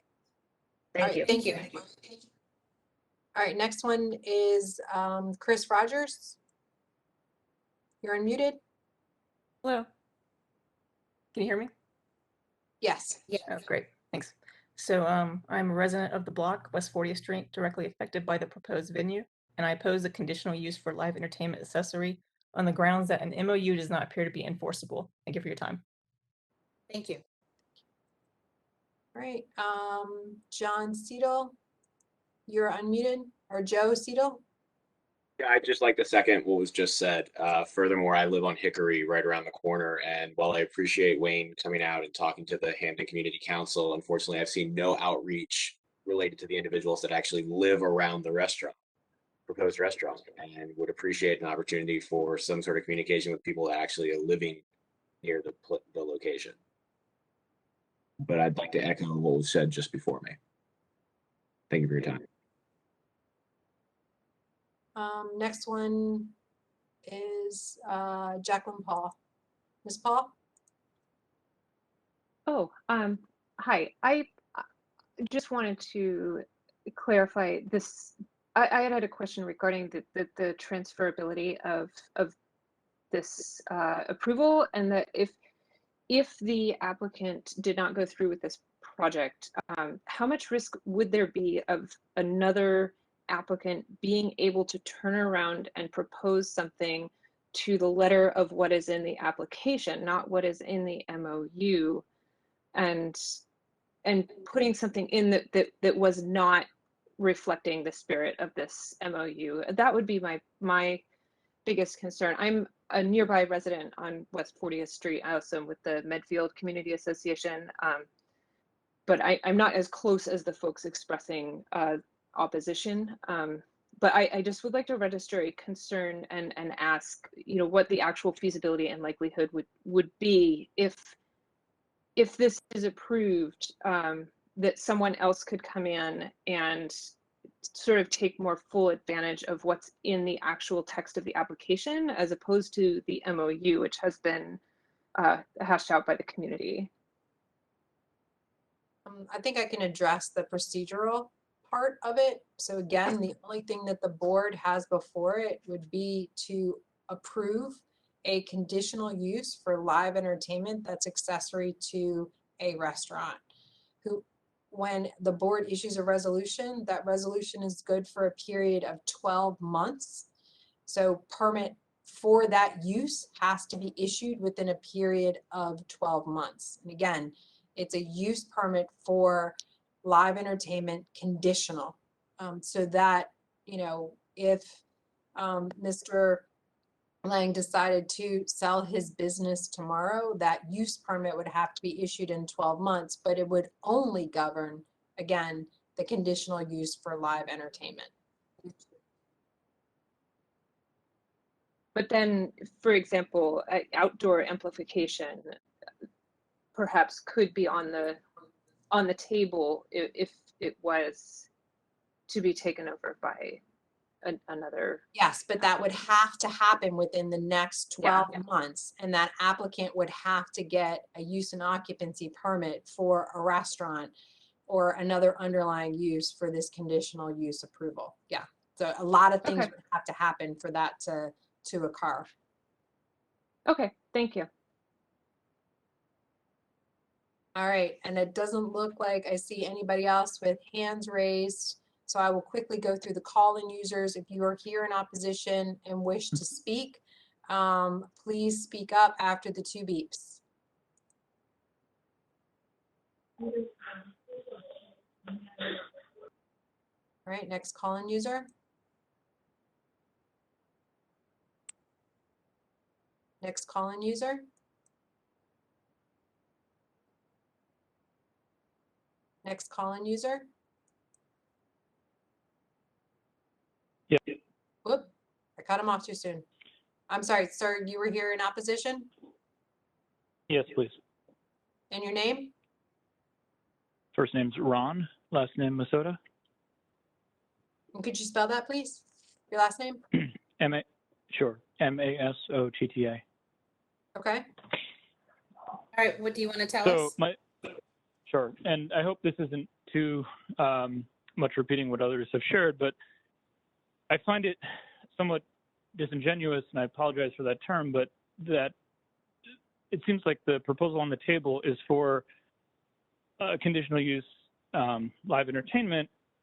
Our applicant has said they've pulled the stage off of the plans, which is very convenient, and it has also said that these rooms are going to be sound controlled and acoustically secure and so forth. But I think if we all imagine for a minute the practicality of that, it's very hard to imagine karaoke rooms in an outdoor environment such as these are being soundproof in any way, shape, or form. And I shouldn't use soundproof, but even sound controlled. These are garages, they're workshops. In order to make them habitable in an indoor environment, you have to, make them all, conditioned, thermally conditioned spaces.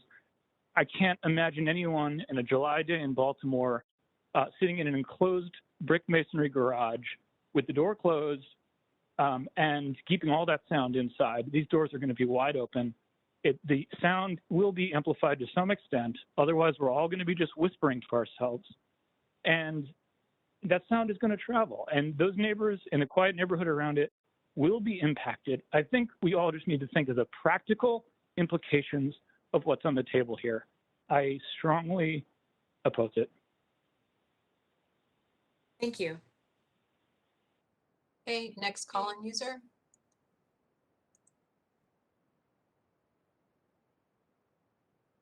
All right, moving on to the next call-in user. All right, we have two more that have since raised their hands. Next one, Doug Appleby. Mr. Appleby? Yes, I'm here. Okay. I live directly across the street next to 1127. I live at 1119 West 40th Street. And they're just garages.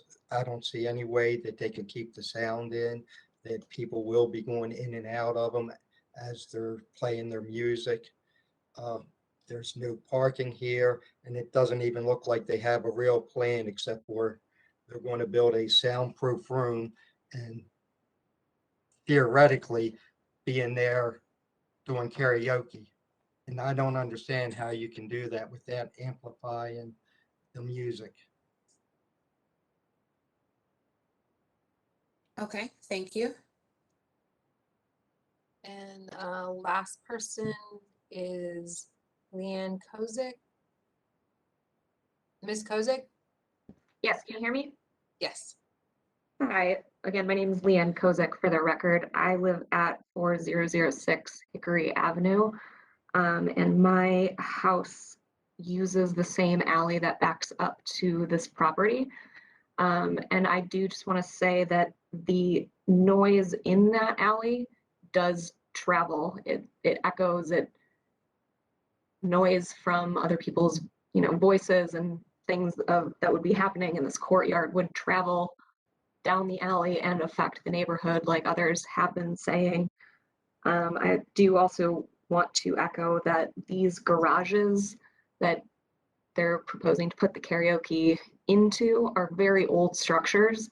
And from what it sounds like, other than, adding some acoustic measures, which I don't even know that if he's submitted any proposed acoustic studies and what he plans to use to soundproof the rooms.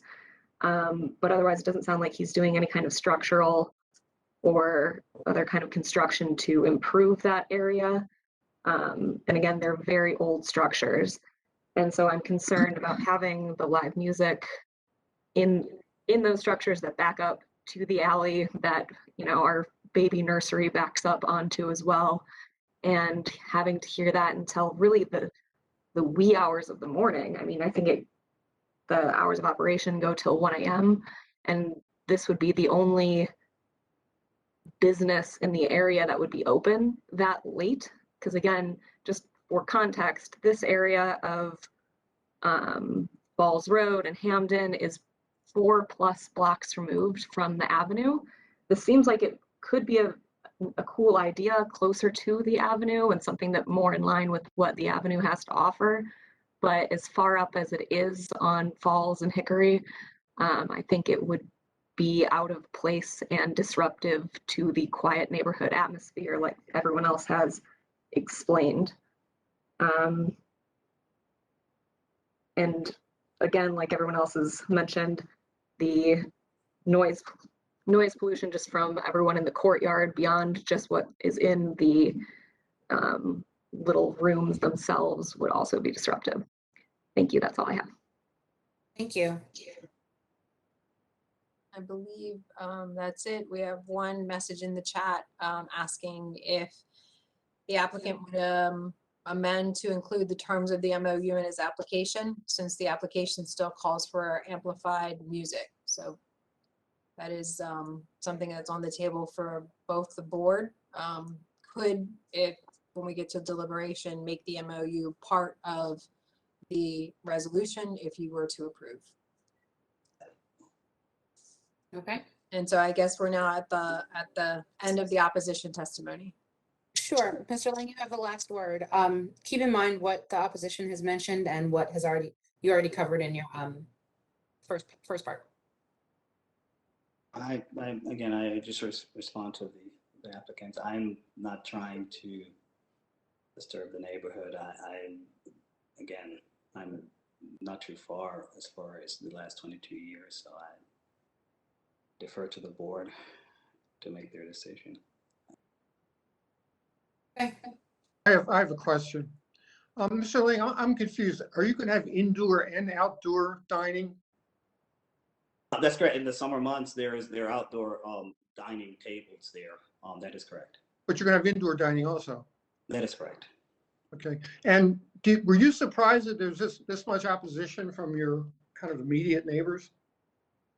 To a degree, yes, because when I look at the garages now, I see blight. I think there's actually one person that's renting it that he's actually living in one of the garages. So I'm kind of surprised about this, given that I'm in the neighborhood, given my pedicure as far as the 22 years that I've been in business with the liquor license and not have one blemish on my record. I mean, I think that speaks volume given the situation. So I'm uncertain as to why.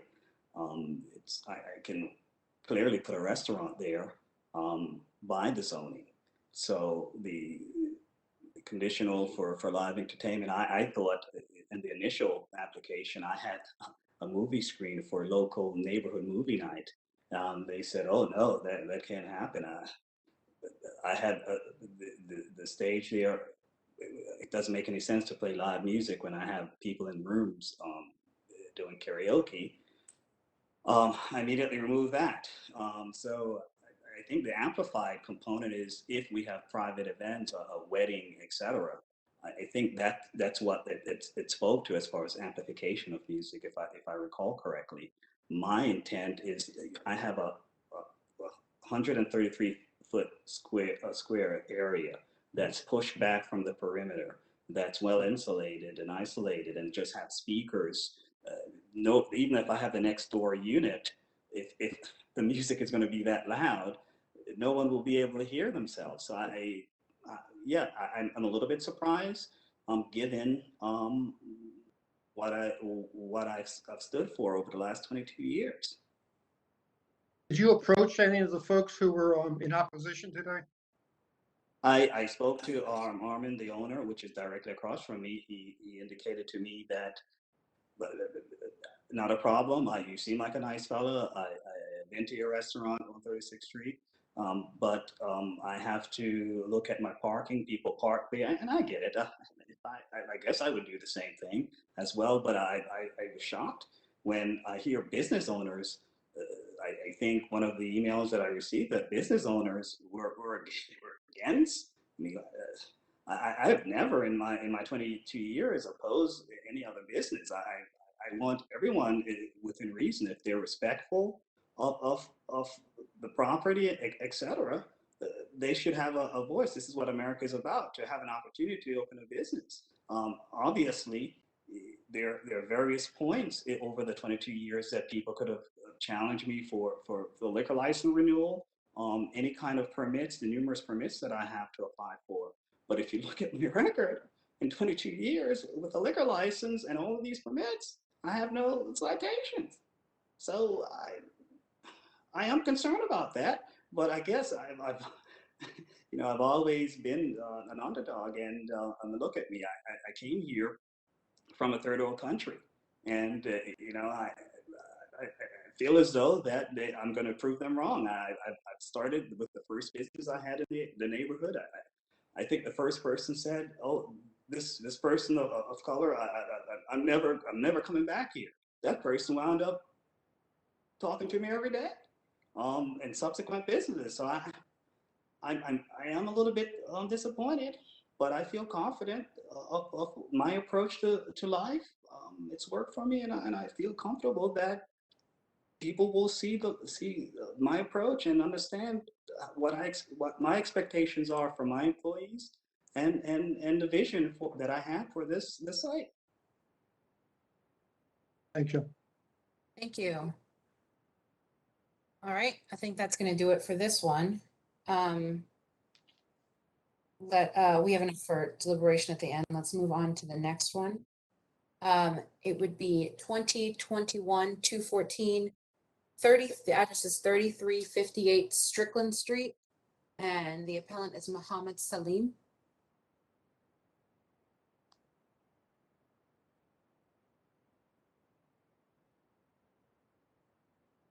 Thank you, Simon. I was muted and I was talking. All right. Mr. This is French, to- is there anything from planning?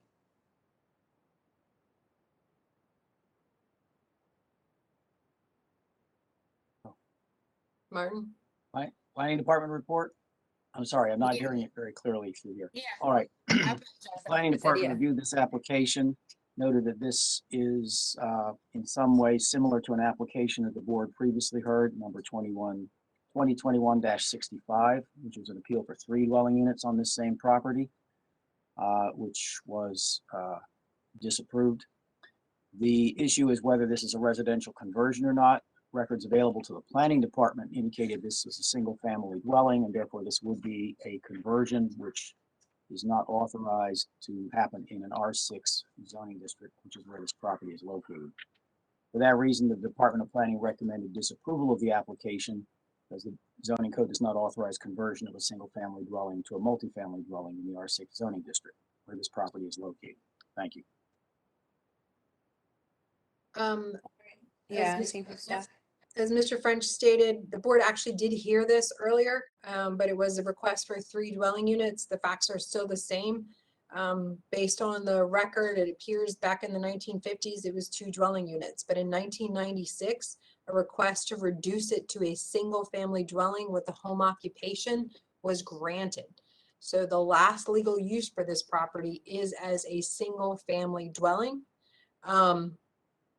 And based on the fact that it's R6 and it does not have a 2 dwelling unit, currently not as a 2 dwelling unit, that would be an illegal conversion. Mr. Mohammed Salam.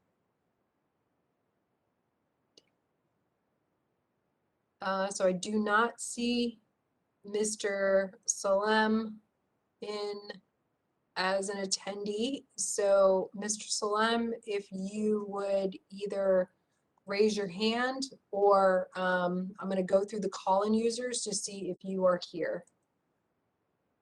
I am here. Mr. Salam? Yes, I'm here. Okay.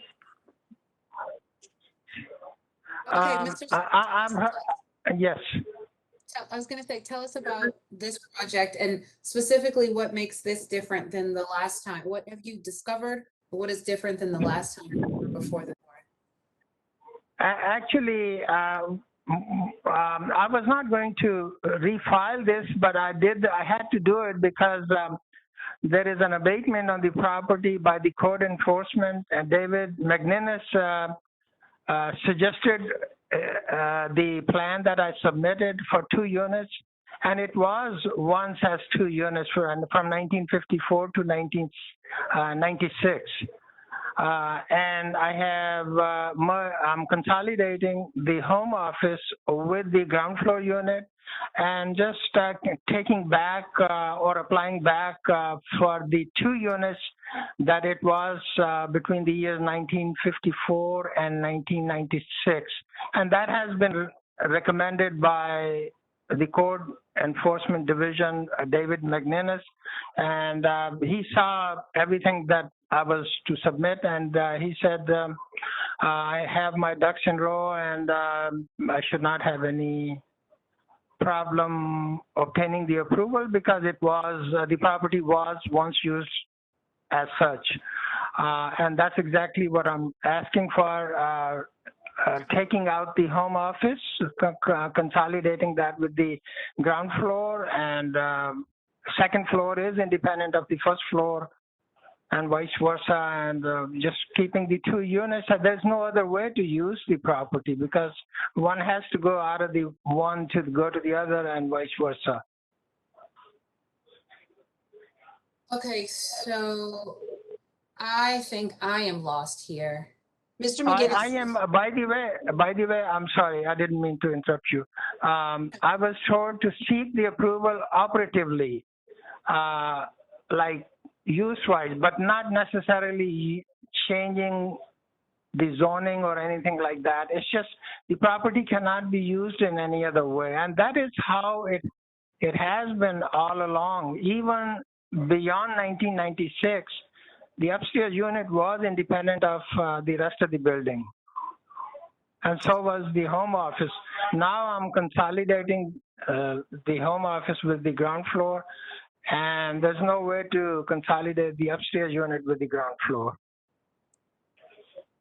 So the issue, Mr. Salam, is I appreciate Mr. McGinnis with code enforcement giving you that recommendation to reapply. And you are correct that from 1954 to 1996, there was a use and occupancy for 2 dwelling units. But in 1996, when the use and occupancy was issued for a single family dwelling and a home occupation for auto repair, that 2 dwelling unit was lost.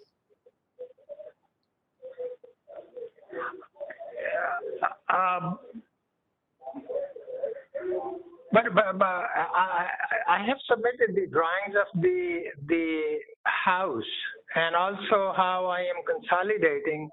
That was probably the closest practical way of using the property. There's no way the upstairs unit can be merged with the ground floor unit.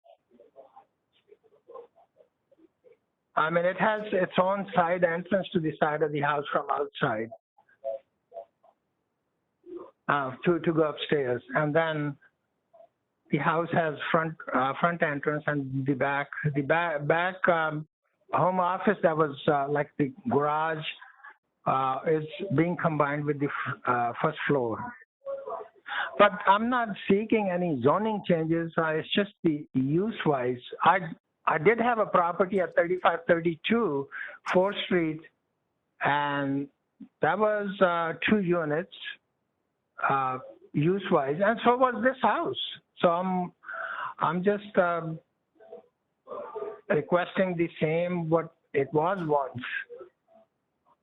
It was still R6 back then, and 1 dwelling, but used like separately.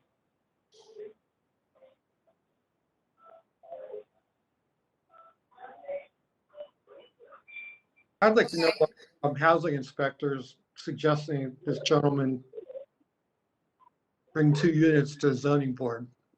I think we could start there. Yeah, that's something I'll address. Okay, thank you. What was that, ma'am? Mr. Cunningham asked that someone speak with Department of Housing for making particular recommendations, Yeah. which I will do. Oh, okay. So what's the outcome now? You'll have to wait till the end of the meeting, which isn't far from now, for us to deliberate on this. But if you have anything else that you want us to consider that suggests that this somehow is converted back to a multifamily unit, anything you haven't told us yet, please let us know. Okay, thank you. Okay, thank you. Do we have any opposition to this one? Is there anyone online waiting to speak on this one? And what I can tell you, when you look at the history of this particular property, and obviously the board can do whatever the board wants to do, but there is no opposition.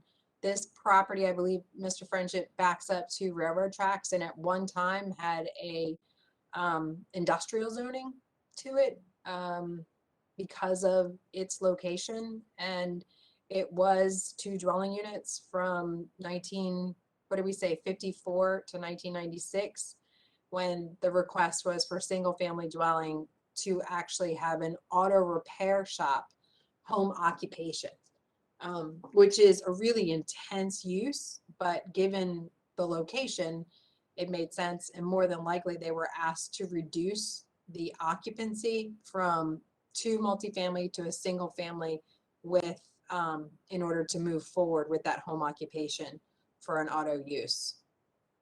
So more than likely that's what happened. So as Mr. Salam said, you know, it looks like a duck, talks like a duck, walks like a duck. It probably hasn't changed inside since 1954, but the old owner specifically asked for the reduction in the units.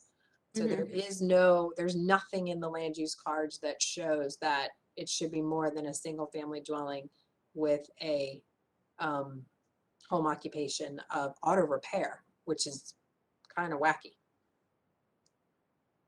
Sure Okay. is. So All right. it's up to you guys when you deliberate. Now I know it's 3:15. I know Frank has a hard stop at 3:45. We have still 50 people on the line for the next one, which is which I've already got a couple people in the chat asking about. Yeah. Let me, before we go there, on Falls Road, I'm going to recuse myself from that decision. On Okay. the 4001 Falls. Yes, yes.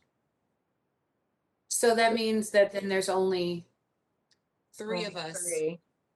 So does that mean that they could get a, let me ask, so for the Falls Road one,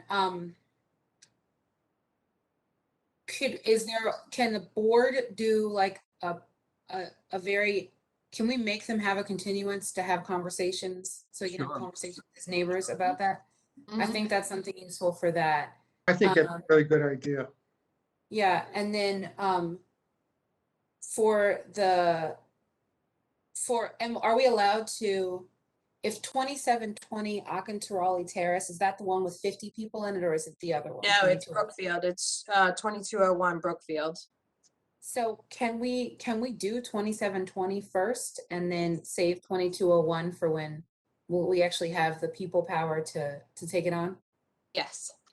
Okay, so I'm gonna call then 2021-220, 2720, that's a lot of twos and zeros. 2720 Akintarali Terrace with the appellant Corey Brown. Okay. All right, so just we'll call that, but for clarity, we are not going to get to 2021-219. I know Adam Carolla is here for that, but we can get to him after we get to Akintrali. Sure, we can talk to Mr. Carballo. Carballo. All right, Yeah. so I see it in Spanish. all right, so the one that we've called is the application. Yeah, Corey Brown. We're looking for Corey Brown or someone having to do with Akintarali Terrace.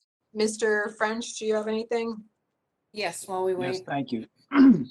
This property is located in the Alcantarale Terrace Historic District, and therefore any exterior changes to the property would be required to receive approval from the Commission for Historical and Architectural Preservation by way of an authorization to proceed. The applicant should contact CHAP, CHAP, to begin that process if this request is approved by the board.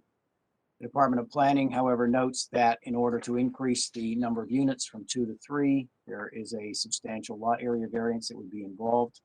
The staff calculates it to be 36%. And the department therefore is recommending disapproval of the application unless the applicant can provide the board with information that would justify increasing the amount of variance to the amount needed for approval of the use of the property as 3 dwelling units. Thank you. Thank you, Mr. French. Ms. Byrne, is there anything from staff?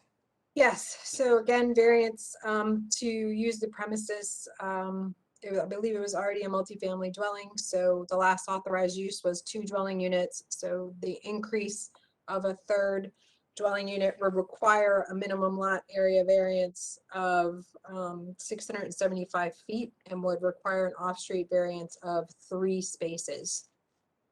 So I've got Mr. Brown, I'm making a panelist.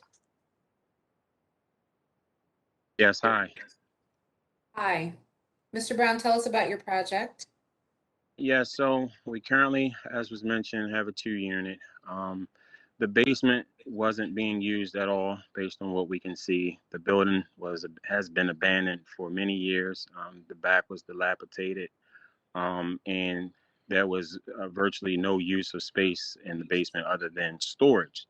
So when we did the demographics and the breakdown in the area, most people it was at 35% were single, and they were between the ages of 24 and 34. So to best make better use of that space, we were gonna make it a single bedroom in the basement instead of having a 3-bedroom as it could be. We were gonna do 3 1-bedrooms, which is more in line with individuals in that area. Okay. I don't understand. What are you gonna have in the basement? Or would you like to have in the basement? It's gonna be a single bedroom in the basement, as our drawings show that we had presented. It's just a single bedroom. It's just a 3-unit, 1-bedroom, 3-unit, all 3 units. So just to clarify, it's a 2-story building with a basement, and you would have each story as a dwelling unit. Is that correct? That's correct. Anyone have any other questions for Mr. Brown? No. And is there any opposition to this that we need to go into? We have Councilman Torrance's office agrees with the ATA stance letter of opposition regarding this zoning application. So I was looking to see, Simon, if you could chime in here, did we get a letter in opposition from the Community Association for Alcantara Terrace? I believe so. I think it was just planning. Okay. Planning disapproving of the 3rd dwelling unit. All right, so Councilman Torrance's office also concurs with the position on with ATA, but we do not have that letter, but apparently there is a letter from the ATA in opposition to this 3rd unit.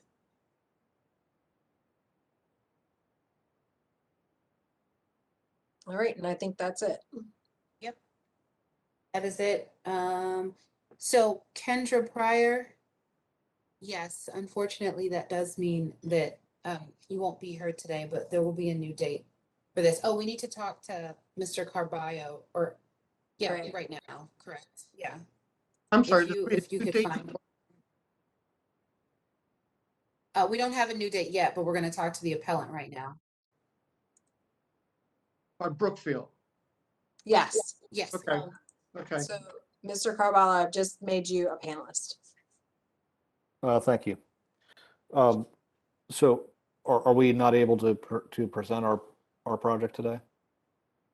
No, we can't get to it because we'll only go down to 3 board members in about 15 minutes. And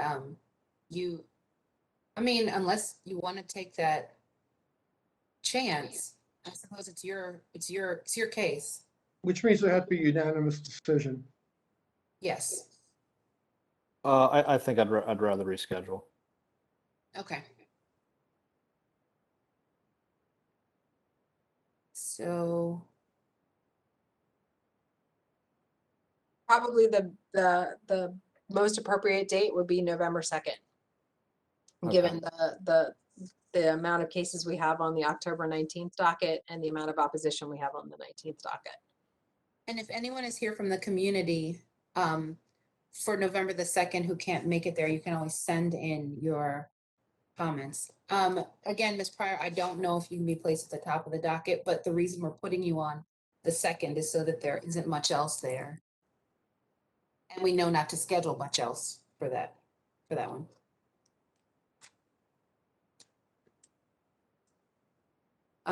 It's on you, Mr. Carballo. Is that what? We'll meet on the 2nd then. Okay. Okay, so I guess that means that then technically this case number 2021, get the number for you so I can use some more. 219, 2201 Brookfield Avenue is officially postponed. Okay. Yeah, and if you would, Mr. Carballo, change your sign to November 2nd. Okay. Okay. Yes, Mr. White or Miss White, Darren White, yes, it is November 2nd. Okay, so now we move to deliberations.